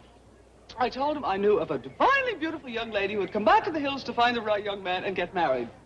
And that didn't scare him off? Oh, prayer. He seemed most interested. He agreed to come to town as soon as... There he is. Is that him with the axe across his shoulder? Yes. That dog is Miss Jane. He's everything he said he was. Let's run downstairs and grab him. I mean, meet him.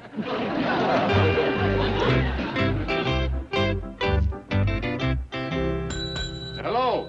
Anybody around? Yeah. Where? Right here. Oh. Howdy. I'm looking for someone I met in the woods. Mr. Templeton, so good of you to come.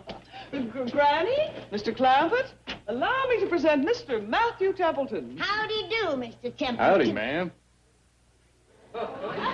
Pleased to make your acquaintance, young fella. My pleasure, sir. This here is Shorty Kellums. He runs the hotel. Mr. Kellums? Howdy. I don't recollect seeing you around Silver Dollar City before. No, this is my first visit to town. Spend most of the time in the woods, do you? Yes, ma'am. Just about every day but Sunday. I reckon you don't see many pretty girls in the woods. No, indeed. Speaking of pretty girls, here comes Ellie Mae. Hey, look! I didn't finish baking my second cake. Look, Ellie, let's get this back in the kitchen. What's her? I don't think it's quite ready yet. But Mr. Bowser said he didn't want no frosting on this one. We'll talk about that in the kitchen. Did she say that big thing she was rolling there was a cake? Cake of granite. Yeah. She uses it to cook on. It sounded like she said she was done baking. Oh, she's done bacon and eggs and pancakes. On that big slab of granite? Well, it's the old-fashioned way. It gives things extra flavor. She's a good cook, huh? There ain't nobody can touch that girl's food. Ellie, I'd like you to meet Mr. Matthew Templeton. This here's my daughter, Ellie Mae. Well, howdy there. Real pleased to meet you. Pleasure's mine, Miss Clampett. Is she everything I said? Well, she's even more beautiful than you described her. I reckon you two would like to talk and get acquainted. I think that's a very good idea. Well, you can sit on the porch upstairs. Well, it's all right with Miss Clampett. I'd kind of like to stroll around and see the sights. See, I've never been here before. Well, I'd be right pleased to show you around. Well, thank you. I'd enjoy that. I wouldn't go inside the mill, Ellie. Why not, Pa? Well, you wouldn't like to get meal dust over your pretty dress. Oh, well, now you two just take your time and have a nice visit. Will you join us for victuals when you get back? Well, thank you. I'm afraid I'm not dressed much like company. Oh, he looks just fine, don't he, Ellie? Yes, ma'am. He sure does. Bless you. Let's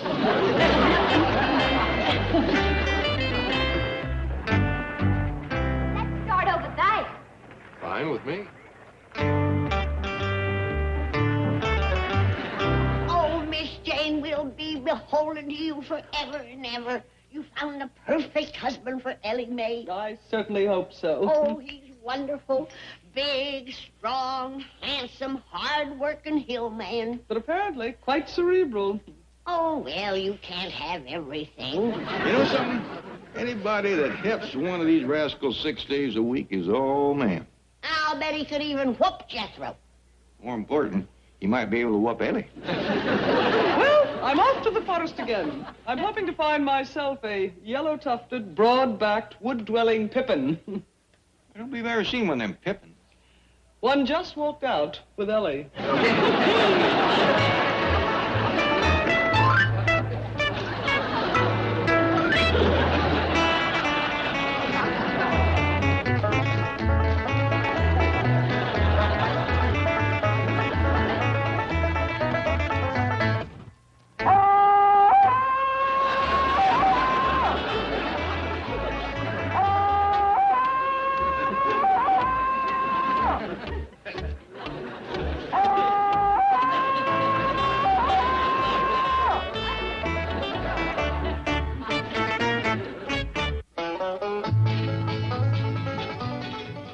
Black hat, black boots, black belt.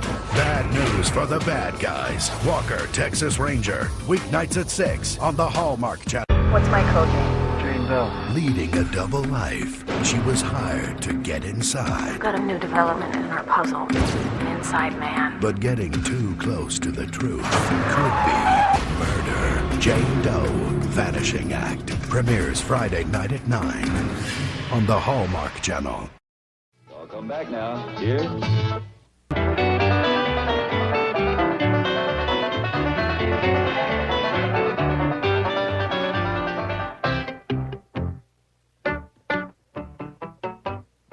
Shorty, has Ellie Mae and that Templeton boy come back yet?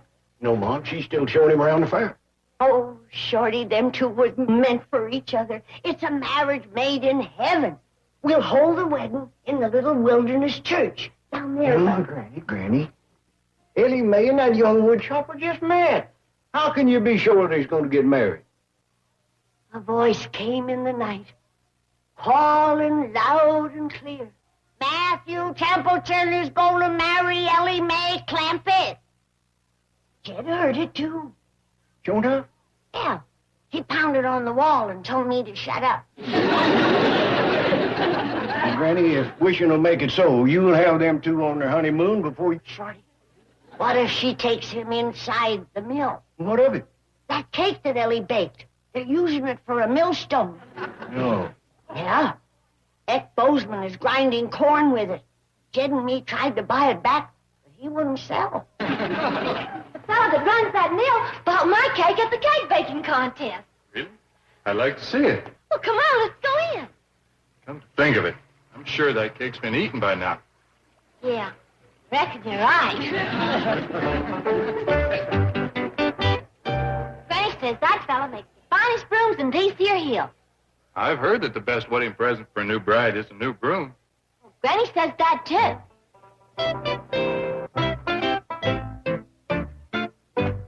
Ain't back yet, Shorty? Not yet, Granny. Oh, good. That young wood chopper. Best huckleberry pie I've ever tasted. Thank you. For Ellie, she don't like to take credit for nothing. Oh, gee whiz, Granny, I'd Ellie. Clear the dishes, sweetheart, and leave the kitchen spick and span as always. Yes, Granny. What a housekeeper. What a cook. Oh, that was just a snack. Why, she would have fixed more except for all them babies she has to look after. Babies? Oh, not hers. You see, Ellie is so good with young'uns that all the mamas in town who want to go and see the fair leave all their babies with Ellie. I see. She can take care of a dozen babies and make clothes for them at the same time. She loves it so, especially the beautiful material that she weaves herself. What a remarkable girl. I sent Miss Hathaway back to to take care of that. Oh, she did. She's the one that found the feller that Ellie's going to marry. That secretary of yours is a real go-getter. In fact, Miss Jane done so good for Ellie, she's out in the woods now trying to find a man for herself.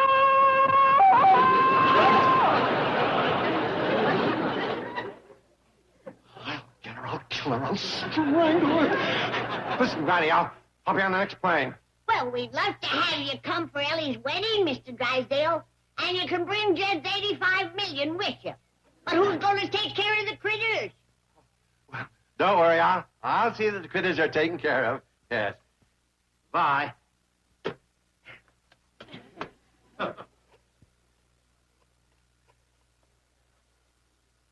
Give me the number of the zoo. I fed those rotten, spoiled animals for the last time. Hello, Fairchild. No, I wasn't talking about you, you sweet, wonderful dear. Well, I love you, too. Would you like some din-din?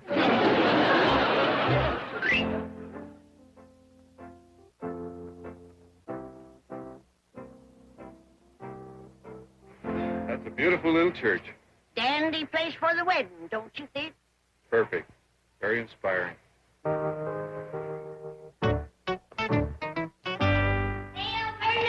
What is it, Granny?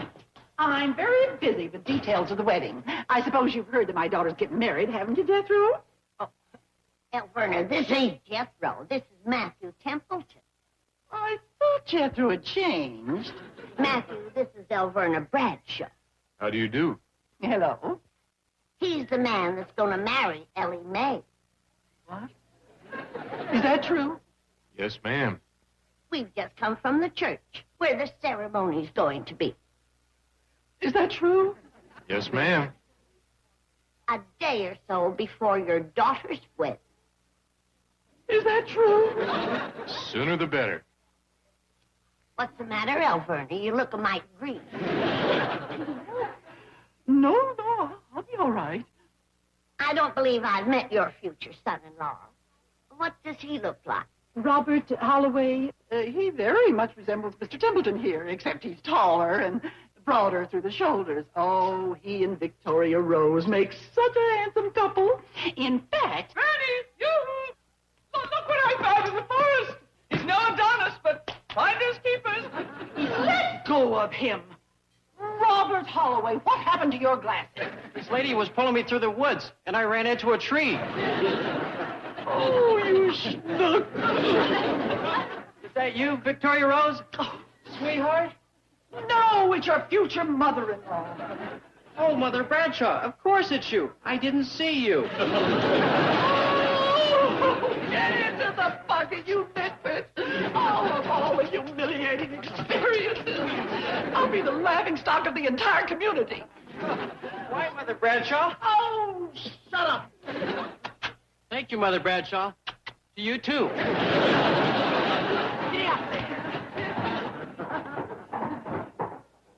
Oh, dear. Mrs. Bradshaw's in an absolute rage. Yeah.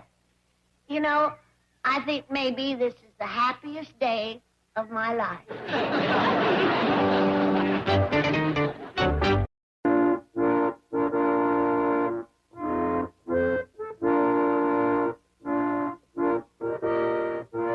That's it, Jed.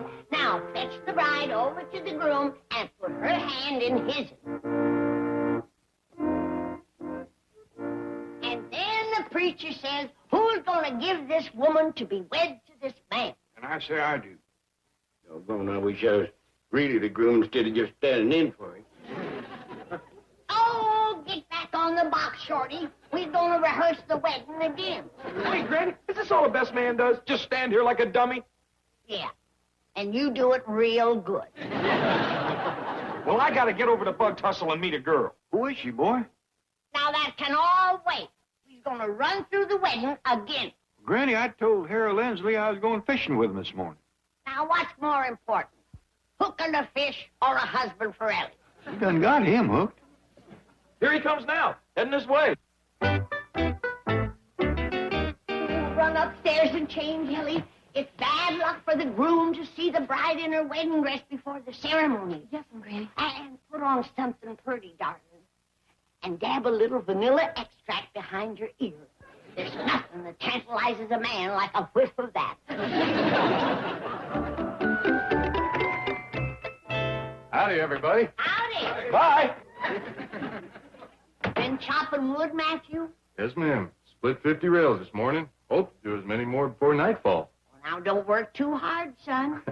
Hard work never hurt anyone, Granny. The good book says, if any would not work, neither should he eat.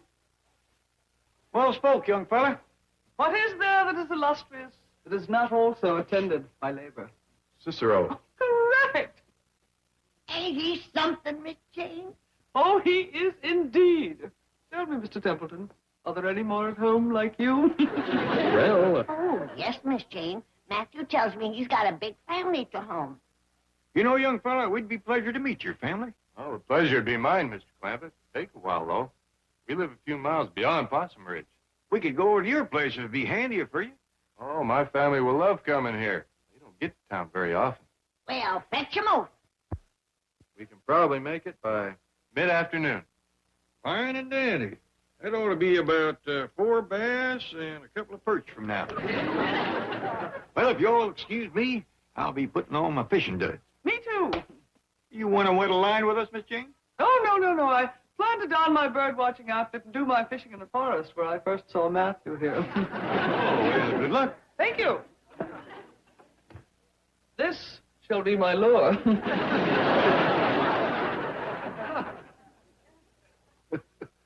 You know, with bait like that, she could go a week without a nibble.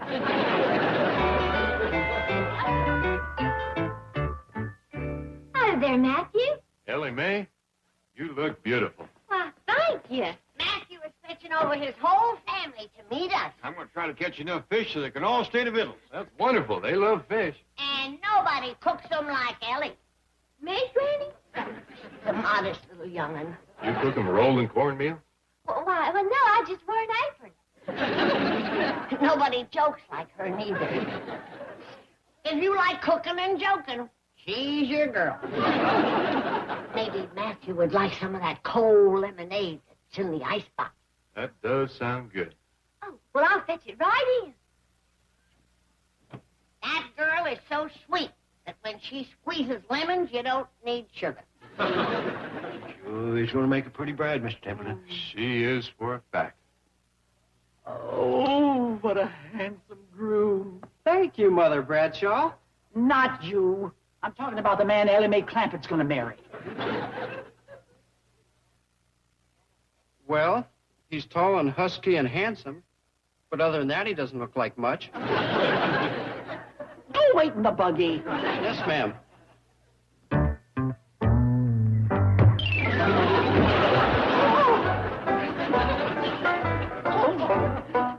Oh, hello, Granny. Hello, loser. You've met Matthew Templeton, the man that's going to marry Ellie Mae. Yes, hello. How do you do, Mrs. Bradshaw? It's a pleasure to see you again. Thank you. And I guess you both know him. Oh, yes, your future son-in-law. Shake hands with Mr. Templeton, Mr. Howe. Nice to see you, Mr. Holloway. Thank you. It's nice to see you, too. Quite a difference between them two, ain't they, Alverna? Robert is small, but wiry. Wait in the buggy, Robert, dear. Yes, Mother Bradshaw.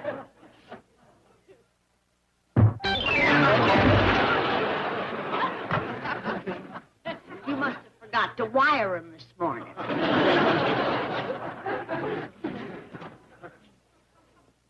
Thank you, Mother Bradshaw. Now I know where Victoria Rose gets her strength.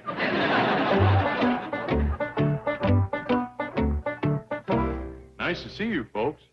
I'll be back this afternoon, Granny. See you later, son. He's fetching over his family to meet us. We're going to discuss the wedding that takes place the night before your daughter's.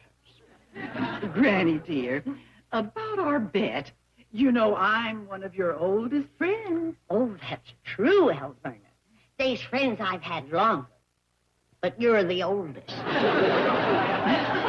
How cute. But speaking about our silly little bet, it was all in fun, wasn't it? Well, I don't know about you, Alverna, but I'm going to have lots of fun kicking you up that mountain.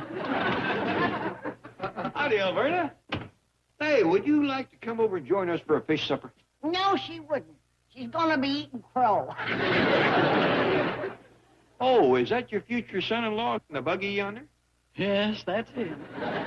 You reckon he'd like to go fishing? No, he doesn't fish. Take him along with you anyway, Jed. You can use him for bait. Before I leave here, I want to hear you say something nice and pleasant to Alverna. All right, Jed. Alverna, may good luck follow you all the days of your life. And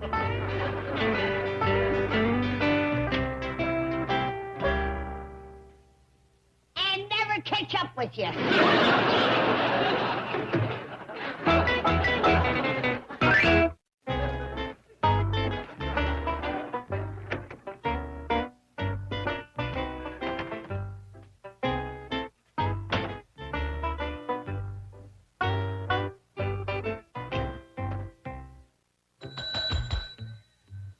Anybody here?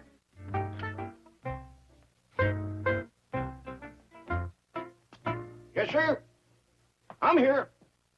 Anybody else? Yes, sir. You're here. What about the Clampers? They're supposed to be at this hotel. Yes, sir, they are. Well, then they're here. No, sir, they ain't. Jed's fishing, Jethro's girl watching, and Granny's took Ellie Mae over to have her wedding dress fitted. Wedding dress? You mean she's really getting married? Well, in these parts, a girl don't buy a wedding dress to trap muskrat. Never mind the country humor. I am Milburn Drysdale, and I would like to... You're that banker fella from Beverly Hills. That's right, and I would like... Clampets talk a heap about you. Well, fine. Now, I would like... I hope you fetched along their $85 million. Granny's anxious to get that in the bank of bug tussle for Ellie's dowry. Is that all $85 million, Way? Never mind. Where is the bank of bug tussle? Well, believe it or not, it's in bug tussle. Well, where is bug tussle? Passed right through it on the way here. Impossible. In 20 miles, I passed one building. That's bug tussle. You're joking. No. The general store, the bank, the post office, city hall, fire department, funeral parlor, jail, and boat landing. And Granny's going to put $85 million in a bank like that? That's the only bank in the county. Get that horse and buggy back here right away. I'm going to buy it. Burl Stevens wouldn't sell that horse. Why, he raised old bird from a little colt. The bank. I'm going to buy the bank. Yeah, that's likely to cost you a pretty penny. Les Vining sees a dutied-up city feller like you, that price is going sky high. Yes, you're right. Say, have you got any old clothes I can borrow? I got some work dud hanging in the attic. You can have. Great. Now, you get that horse and buggy back here. Oh, Burl's halfway home by now, but I might get you a mule or something. Okay, but hurry.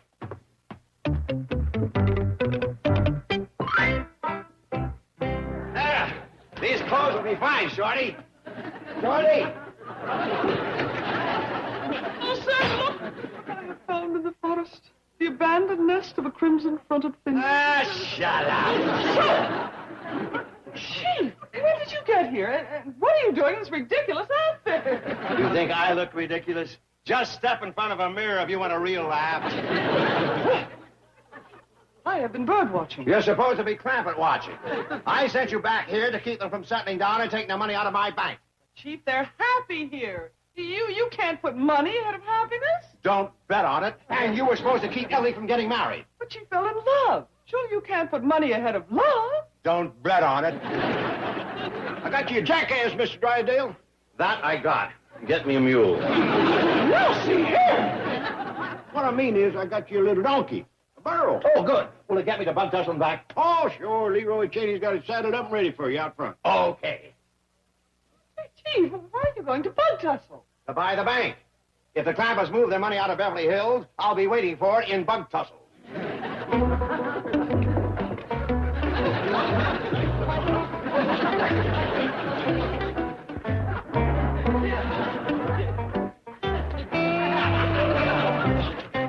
Oh, boy. And I thought 20 miles on a buggy was rough.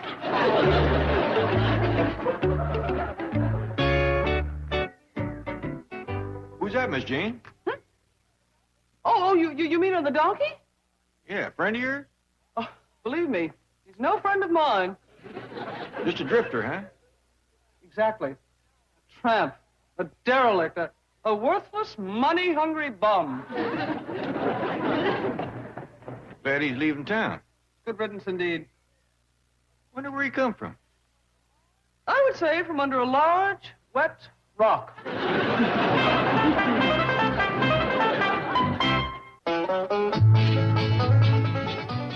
Weeknights on Hallmark. Watch great stories and witness the miracles. Imagine that. Touched by an Angel. Weeknights at 8 on the Hallmark Channel. A crime of passion. A random clue. A new detective. Kelly Martin is Mystery Woman, a bookstore owner who reads between the lines. The Hallmark Channel Mystery Movie. Mystery Woman. Friday night at 9. I'll come back now. Here. This has been a film waste.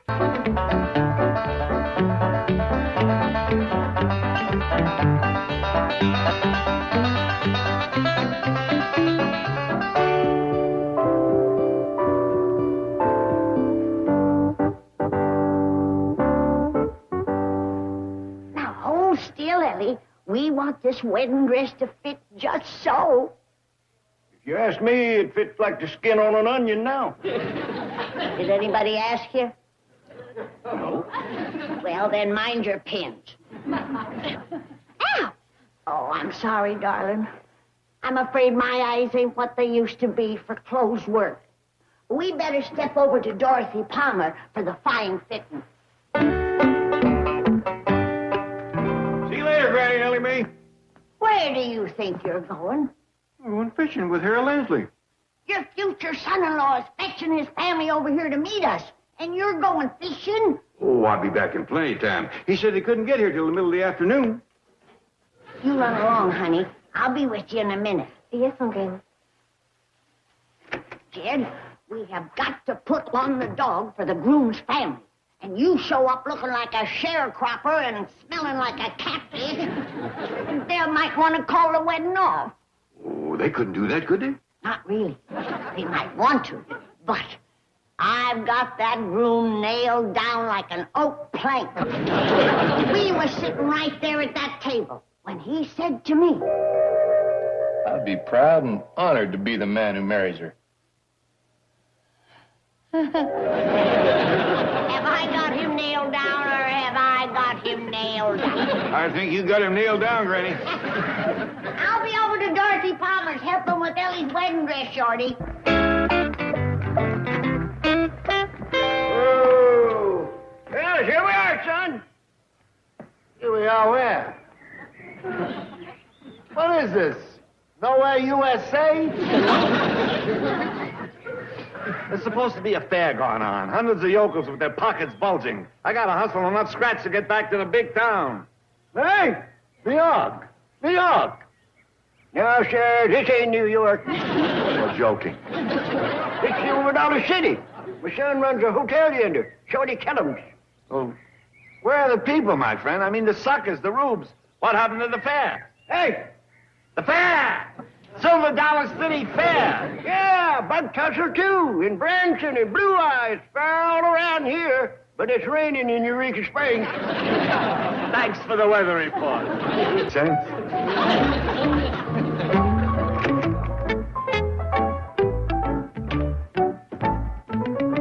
Innkeeper! Innkeeper! Yeah, let's have some service.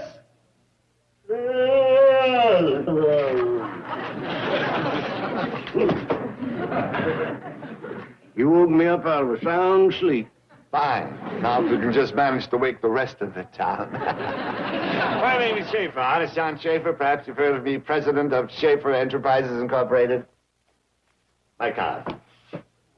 Now, I want one of your finest rooms. Southern exposure, king-size bed, orthopedic mattress, walk-in closets. Let me see, television. Did I mention television? Yes.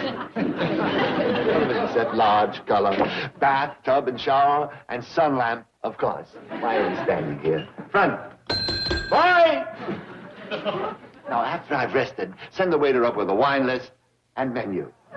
There is that boy!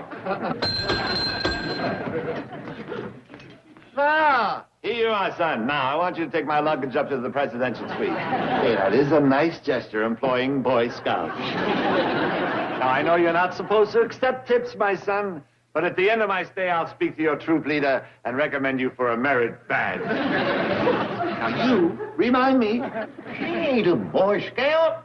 She's a girl. Oh, 1,000 pardons. At the end of my stay here, I'll buy a box of your cookies. I am not a Girl Scout. This happens to be the uniform of a bird watcher. Oh, excellent. Remind me to buy some eggs from her. I do not sell eggs. I am a secretary, sir. I told you, mister, I don't have any empty room. Oh! Hey, you know something, Shorty? Pretty girls are scarce as hen's teeth in bug tussle. I've been waiting in front of that general store for Look, my anemic friend, suppose you take up your romantic problems with dear Abby. Right now, we're discussing business. Bird lady, the luggage. Upstairs, let's fly. See here, you New York loudmouth. Hey, mister, is you from New York? Yes. Now, about my accommodations. I always wanted to meet somebody from New York, and now I'm shaking his hand. Wait, the hand, you're crushing it. Genuine New Yorker from New York City, golly! How do you make it let go? Intro! Think you're hurting a city feller's hand. Oh, gee, I'm sorry. Always wanted to go to New York. Hey, tell me about it. Later, lad. Is it really as big as they say? Them skyscrapers real big? Why don't you wait in the woods? Now, Sparrow Girl, the luggage. Get it yourself. I have seen some noisy birds, but none to compare with the vulgar-throated, brown-tufted Manhattan four-flusher. Touchy little thing. Hey, mister, I'll tote your bags up to your room for you. Hold on, Jethro.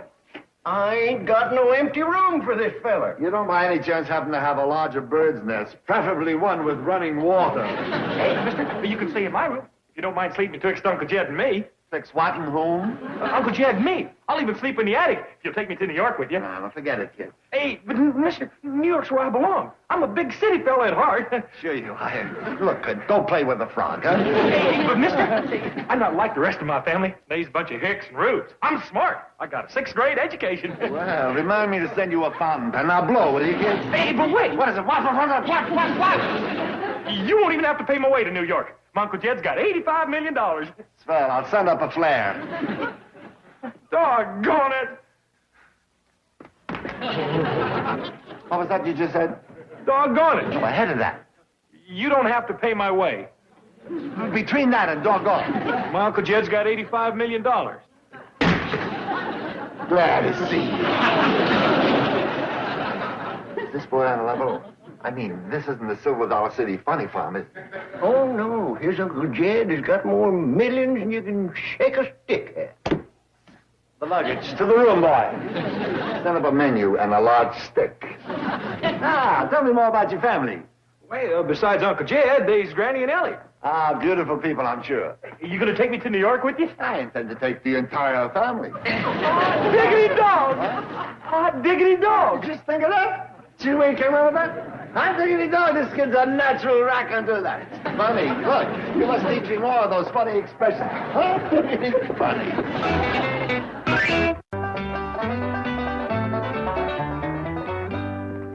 Now then, dear boy, how do I find the lake where your Uncle Jed is fishing? Oh, you just go down there to the corner and turn to the right. That's all the direction I need? Well, yeah, and then when your feet commence to get wet, you done reach the lake. Now, how will I recognize your uncle? Oh, that's easy. He'll be sitting in a boat with Harold Ensley. Okay. How will I recognize him? You can't miss him. He's the only other fella in the boat. Are you sure you graduated the 6th grade? Oh, Granny, Ellie Mae, this here's Mr. Schaefer out of New York. Howdy doody. Howdy there. Ah, congratulations, my dear. I'm sure you'll make a lovely bride. Oh, I ain't the bride. It's her. Oh, I see it's your sister who's getting married. Tell me, are you older or younger than this lovely girl? Girl? Oh, why, I must be 5. Oh, I'm pert near 40. 40? Mind your own business, boy. Nice to meet you, Mr. Schaefer.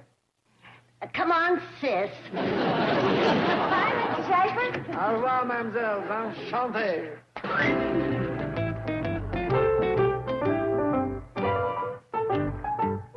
Mr. Clampett! Jed Clampett! Who's that calling you, Jed? It sure ain't a bass. They don't know me today. Mr. Clampett! I want to talk to you. There he goes again. Maybe we better drift in and see what he wants. Oh, Shorty, if you thought Ellie was pretty this morning, you should have seen her after Dorothy Palmer took a few tucks in her wedding dress. Dang to her, did it, Granny? Oh, like she went pouring into it. You know, I'd give that Matthew a run for his money if I was a few years younger and a few feet taller. Howdy, Granny. Shorty. Howdy, Matthew. Makes it a few feet wider, too. My, you look nice, son. Where's your family? They'll be along pretty soon. The children were visiting their grandmother, so I left a note for my wife to bring them later. You're who? My wife. Did he say his wife? Did you say your wife? Yes. You did? Matthew Templeton, didn't you say in this very hotel and on that very same spot that you would be proud to marry my granddaughter, Ellie Mae Clampett? Yes, ma'am. Did he say yes, ma'am? Did you say yes, ma'am? Yes, sir. Yes, sir. You said yes, ma'am. Then how in blue blazes can you marry Ellie Mae when you've done got a wife and kids? I marry people all the time. I thought you knew. I'm a preacher.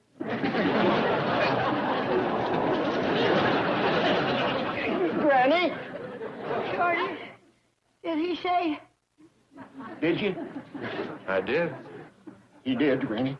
Oh, Shorty, I wish you was a few years younger and a few feet taller and a few feet wider. So I could marry Ellie? No, so you could throw this parson out of the window.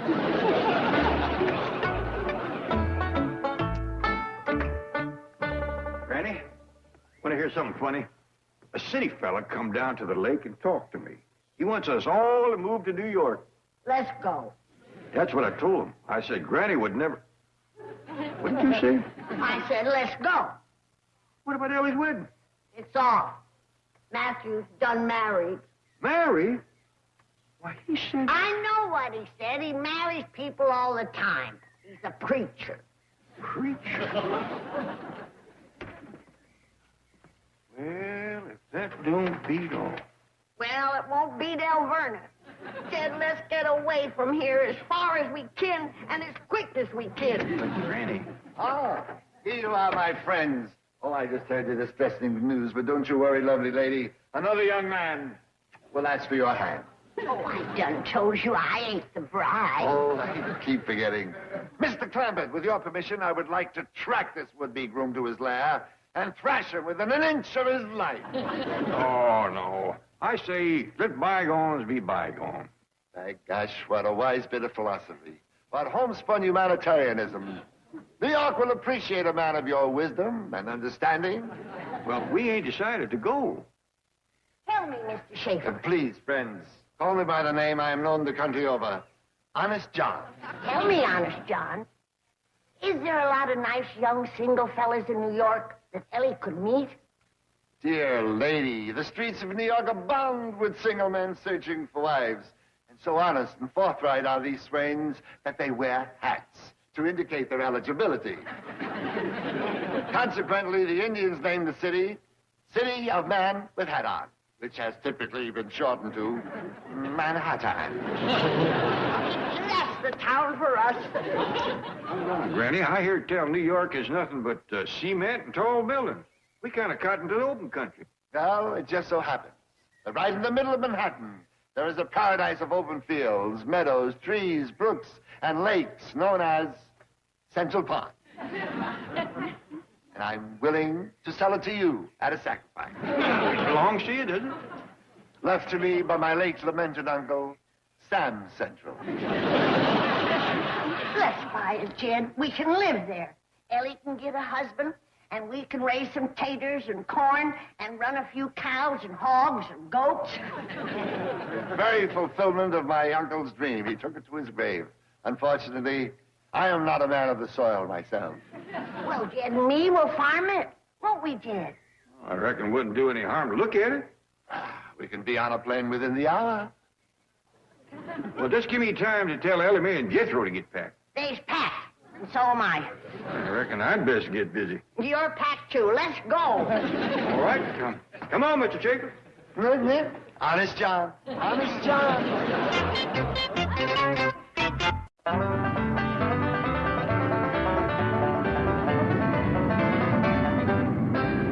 If you look out the windows, you will see the magnificent city of New York spread out below you. And that beautiful parcel of green trees and fields and lakes in the middle is the choice parcel of real estate which I'm willing to sell to you at such a sacrifice, Central Park. Well, doggies, it's just as pretty as you said it was, Mr. Shaker. Yeah, Honest John. Hey, that was left to you by your uncle, Honest John? Yes, dear lady, my uncle on my mother's side. The late, great Sam Central. Look like none of it's been plowed or planted.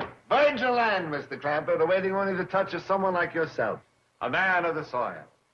Sure will be good to work some land again. They wouldn't let us do no farming in Beverly Hills. Fools, short-sighted bureaucrats. Don't they realize that digging in the good earth and bringing forth the sustenance therefrom nourishes not only the body, but the mind and soul as well? You know, you got a fine way with words. Thank you. You ever thought of being a man of the claw? Frankly, no. I had a cousin who was a tailor, but it never appealed to me. See ya. Mr. Schaefer, That's lovely, child. say any critters in Central Park? Oh, there are critters. You know, wild varmints like possums and raccoons and foxes. Oh, no, nothing like that, my dear. Nothing wild to frighten you. But I like them. Oh, yes, there's plenty of those. But they're not wild. They're tame. Oh, good. You ain't forgetting what you said. There's lots of young single fellas in New York looking for a bride. Have no fear. With your beauty and charm, you'll have proposals by the dozen. I told you I ain't the one looking for a husband. It's my granddaughter. Oh, forgive me, my dear. My mind refuses to accept the fact that you're a grandmother. But my eyes tell me that you're a seductive love goddess. Oh, come on now. Let's hear the truth. Hey, you're a Dietrich, a Lamar, a Garbo. Oh, you don't have to get mean about it. I was complimenting you, my dear. Can I see you for a minute, Mr. Schaefer? Yeah, I'm here. Do you know any girls in New York? No, oodles of them. Any coarse girls? Some of the coarsest. Excuse me, we'll be landing shortly. Will you see that the young man fastens his seatbelt? Oh, an excellent idea. Have you any other restraining devices? Pardon? I'm on it, Nace. Just check the rest of the ward.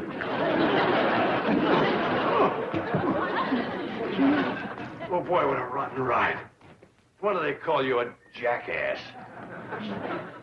Thanks to you, I'm going to be the only passenger flying to Beverly Hills standing up.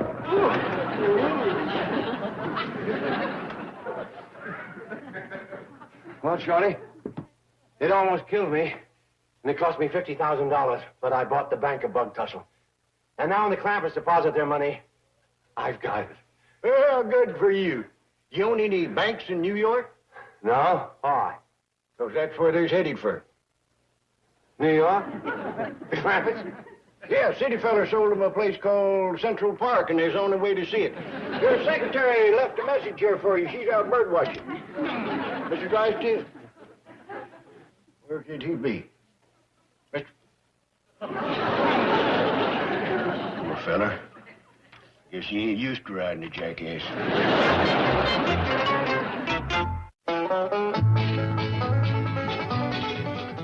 Black hat, black boots, black belt. Bad news for the bad guys. Walker, Texas Ranger. Weeknights at 6 on the Hallmark Channel. A crime of passion. A random clue. A new detective. Kelly Martin is Mystery Woman, a bookstore owner who reads between the lines. The Hallmark Channel Mystery Movie. Mystery Woman. Friday night at 9. Come back now. Here. This has been a film.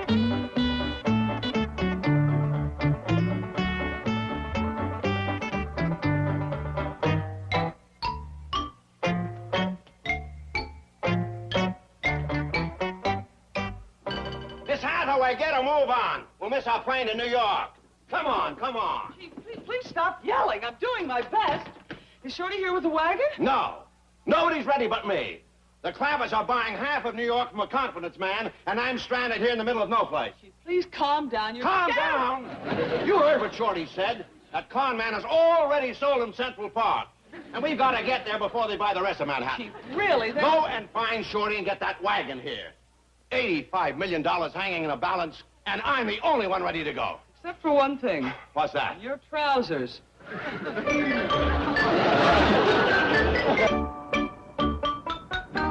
Excuse me, will you hold it? Just a minute. Now, look.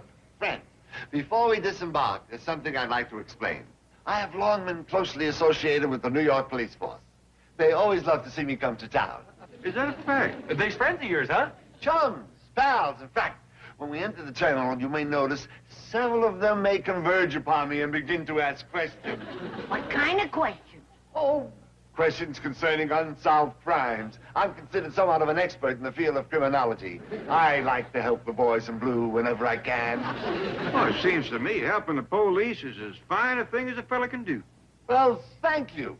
Now, they may even want me to accompany them to headquarters to speak to the captain. Where we see you again, Mr. Schaefer? I mean, Honest John? Central Park. Now, you tell the cab driver to take you to the statue of Daniel Webster. Kin to you, was he? Third cousin, if my memory serves me right. Now, look out. Go. Here we go. By doggies, it happened just the way Mr. Schaefer said it would. Them New York police sure was glad to see him.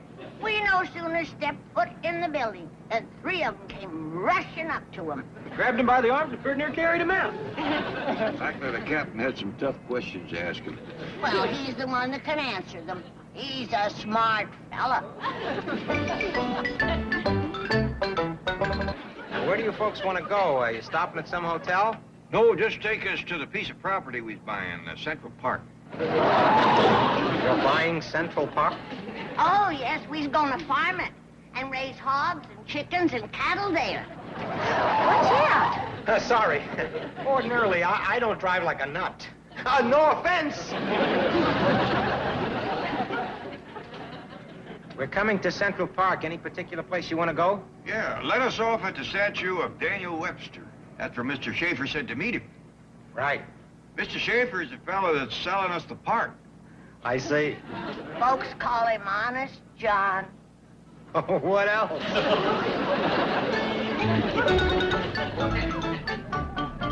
Here you are, folks. Thanks for the dandy ride. Yeah, it's 8:40. Still broad daylight. No, I mean you owe me $8.40. Oh. You want to stay around and meet Mr. Schaefer? No, thanks. I've had it for today. He's likely to take us around New York and show us the sights. Yeah, have them take you by Bellevue. They'll love you there. Here you are. Keep the change. Oh, thanks. Well, let's look around and see what we's buying. Thanks again, Mr. Driver. Yes. Said they was going to give you 24 hours. Oh, that, yes. Well, you see, ordinarily, New York closes promptly at 9 p.m. Lights out. Well, due to my influence, I have persuaded the police to leave the city open for 24 hours so that you may see it at night. Hey. Times Square, Broadway, 42nd Street, all the famous thoroughfares will be lit up Just for you. You wouldn't have had to go to all that trouble. Glad to do it. How do you like the park? It's everything you said it was and more. Now I know why they call you Honest John. A name I have earned by a lifetime of clean living, self-sacrifice, and devotion to my fellow man. I'm proud to know you. Pleasure is mine. Where's the rest of your lovely family? Oh, they's waiting for us over by the lake. By the way, is any fish in there? Hey, it abounds in fish. An angler's paradise. What kind did they catch here in New York? What kind? Well, let me see now. This shore would make a dandy spot for the cabin. Hey, look, Granny. There's some folks out there rowing on our lake. Oh, it ain't ours yet, Jethro. It still belongs to Mr. Schaefer. You reckon he just allows anybody to use it? Looks that way. He sure is a nice fella. Salt of the earth. Well, how do you like the lake, lovely lady? Oh, I likes it fine. We can build us a cabin right here on the bank. And fish right out of the window. Speaking of fish, they got kinds here in New York we ain't ever caught. Honest John here was telling me about it. Well, what kind is that? Well, they got something called gefilte fish. And one called lox. Hot dog. I can't wait to hook into one of them gefiltes. You'll adore it here, friends. Peaceful atmosphere, lovely people, kind, neighborly. Mugger! Mugger! Help! Come back here! Mothers! Them rascals took that lady's pocketbook. Let's get him, Jethro. No, friends. That's just a little game they play here called mugging. It's like, keep away. He wasn't for sure robbing her. In Central Park? Unheard of. Because of you, I paid $50,000 for the Bank of Buck Tussle. Think positive. Perhaps you'll get your money back. Oh, look, here's a young lady with some champagne for us. Yes, I'll have one of those. Thank you. Here's to you, Miss Hathaway. May you live another 100 years. Well, that's a lovely toast. What prompted the sudden change of mood? 5,000 it is. Not a penny more.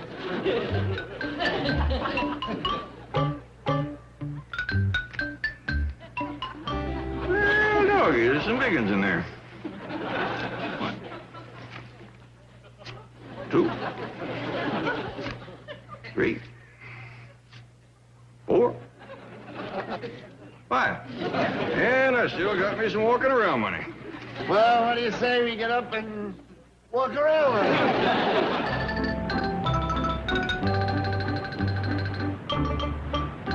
There she is, Mr. Clampett. Miss Liberty. Is she beautiful? She is for a fact. Wouldn't that look magnificent in your park? Sure enough would. I'm going to let you have it for the paltry sum of $2,000. Well, that's a fair enough price, but it's sure going to be a job lugging that rascal all the way to Central Park. Clampett Park.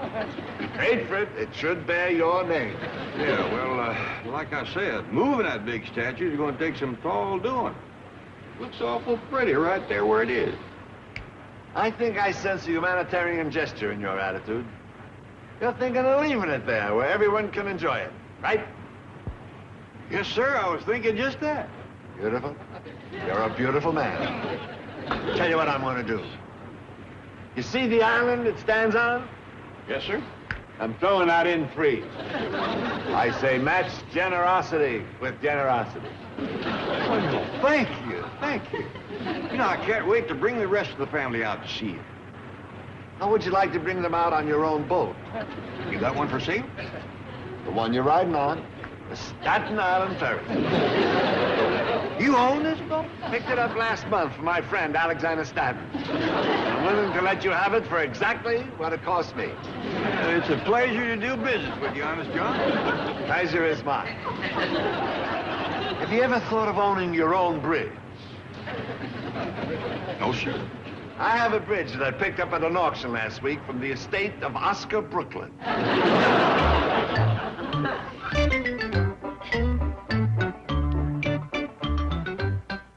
What you all doing?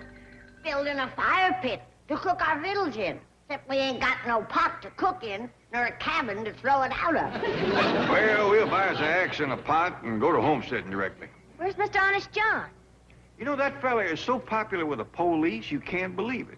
We had no more than stepped off the Staten Island ferry when 2 more policemen spotted him. Commenced asking questions, did they? They needed his help real bad. It was just like at the airport. They took him to headquarters to talk to the head man. Sure is good to know somebody so friendly with the police. You can trust somebody like that. I see you all changed your working clothes. Why don't you do the same? There's a dandy spot over behind them bushes. Good idea. Howdy. Hey, y'all playing mugging again? Beat it. Huh? Oh, get out of here. Gee whiz, fellas. I was hoping you all would learn me how to be a mugger. Look, creep, this is our territory. Now take off or you get this. Oh, that's more like it. Let's play. You come on and get up, and I'll take it away from you. Okay, clown. You're asking for it. Oh, no. That's all right. I'll take it fair and square. Come on, kid. We'll show you how to play. Oh, thanks a lot. Sure do appreciate it.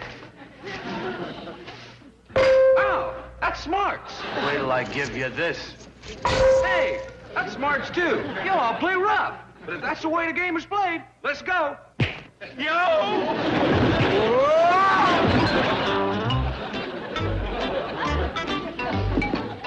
Where you been, boy? Been out playing mugging with them 2 fellers, and I won everything. This dandy iron pipe, this shiny new chain, this leather-covered fishing sinker, a set of rings, and this fancy frog sticker. Quite a haul, boy, but you hadn't ought to play it for keeps. Oh, that's the way you play mugging. Except I didn't mean to bend their pipe and I took it away from them. You take all this stuff back to them and tell them you're sorry. I ain't gonna do it. They's bad sports, and they call me some names I didn't like. All right, I'll do it. Where is he? Over yonder by them tall bushes. I'll be right back. Well, that guy was tough. What do you mean, guy? Somebody shaved a gorilla and taught it to speak. Oh, howdy, fellas. I'm sorry my nephew took all your playthings away from you. I'm afraid he bent your pipe pretty bad. I'd be glad to pay for it. Yeah, why, that's all right, old-timer. Why don't we step behind the bushes and talk about it? Oh, all right. Can we have our pipe back first? Oh, sure. Say, I might just be able to fix this for you.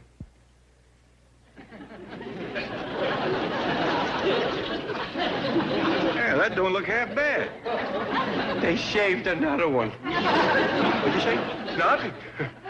Well, I'll still be glad to talk to you about buying you a new one. You want to step back in the bushes? Not me. No, thanks. Hey, boys, you forgot your pipe.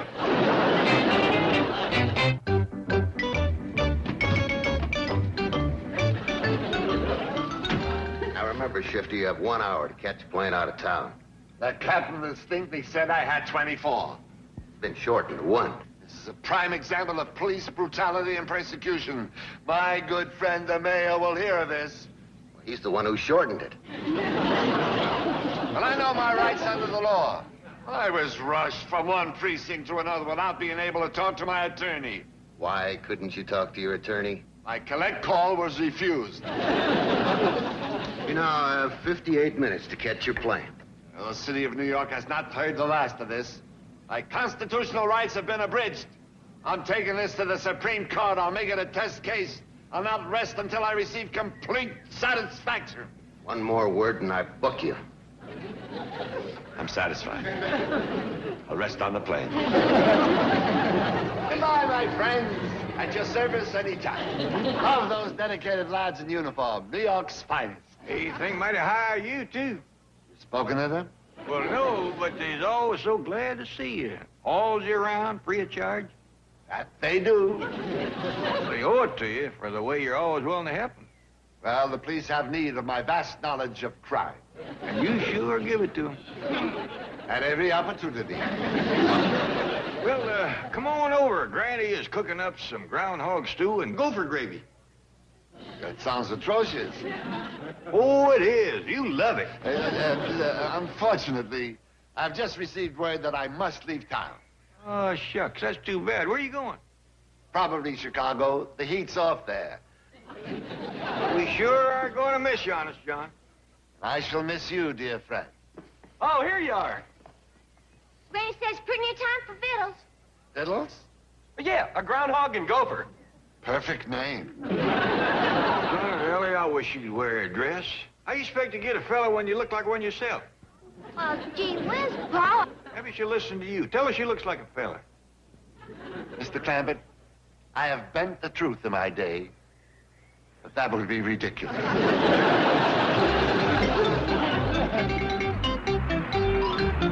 What a wild goose chase this is going to be.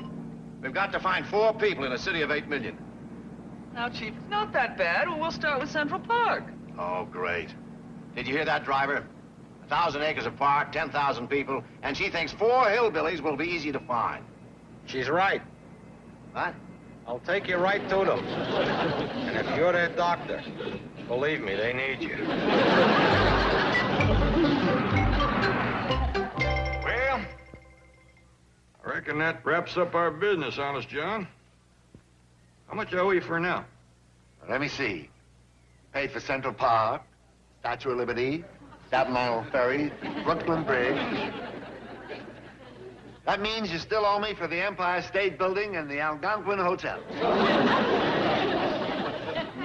Oh, how come you bought that Algonquin Hotel? Well, Ellie, honey, I like the notion of a hotel for Indians. After the way we treated them, they deserve a nice place to stay. Beautiful thought. Well, how much does it come to? How much you got left? Yeah, 4,000. Well, actually, the 2 buildings come to $4,100, but they're yours for an even 4,000. Well, nice knowing you people. Been our pleasure, Honest John. I'm sure the young'uns here has learned something from you. What's that? The joy of sharing what you own with other folks. Now, you take this beautiful park. You didn't build a fence around it like some selfish fellas might have done. You just let everybody enjoy it.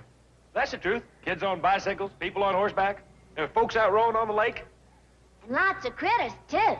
I wish you young'uns could have seen that boat of his at Staten Island Ferry. There was hundreds of people riding on it. Same way with his statue. Swarming all over it, having a good time. And the way he helps the police. What we's trying to say, Honest John, is that you're just about the nicest fella we ever met. Well, I gotta get going. Well, so long. Oh, wait, here comes Granny. She'll want to tell you goodbye. Goodbye? Is Honest John leaving? Yeah, Granny. He's got to go to Chicago. Oh, I'm sorry. It's been so nice knowing you. Take care of yourself, young fella. Yeah, I will. Swell. Well, so long. God bless you, son.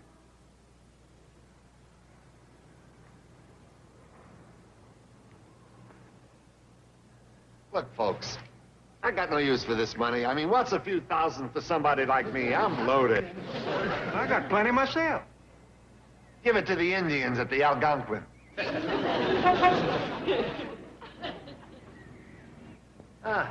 There's my transportation. Well, so long, folks. Glad to see you. To the airport, boys, and no siren, please. Gives me a headache.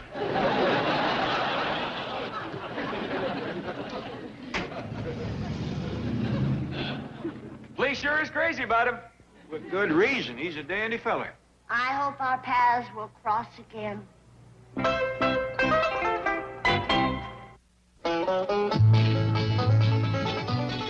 In a Hallmark Channel original movie. We're going to California. What? Can I just pick up and leave? We're a regular Thelma and Louise. Life takes a detour. Let's live a little. Annie's Point, an S.C. Johnson exclusive event with limited commercial interruptions. Premieres tonight at 9 on the Hallmark Channel. A crime of passion. A random clue.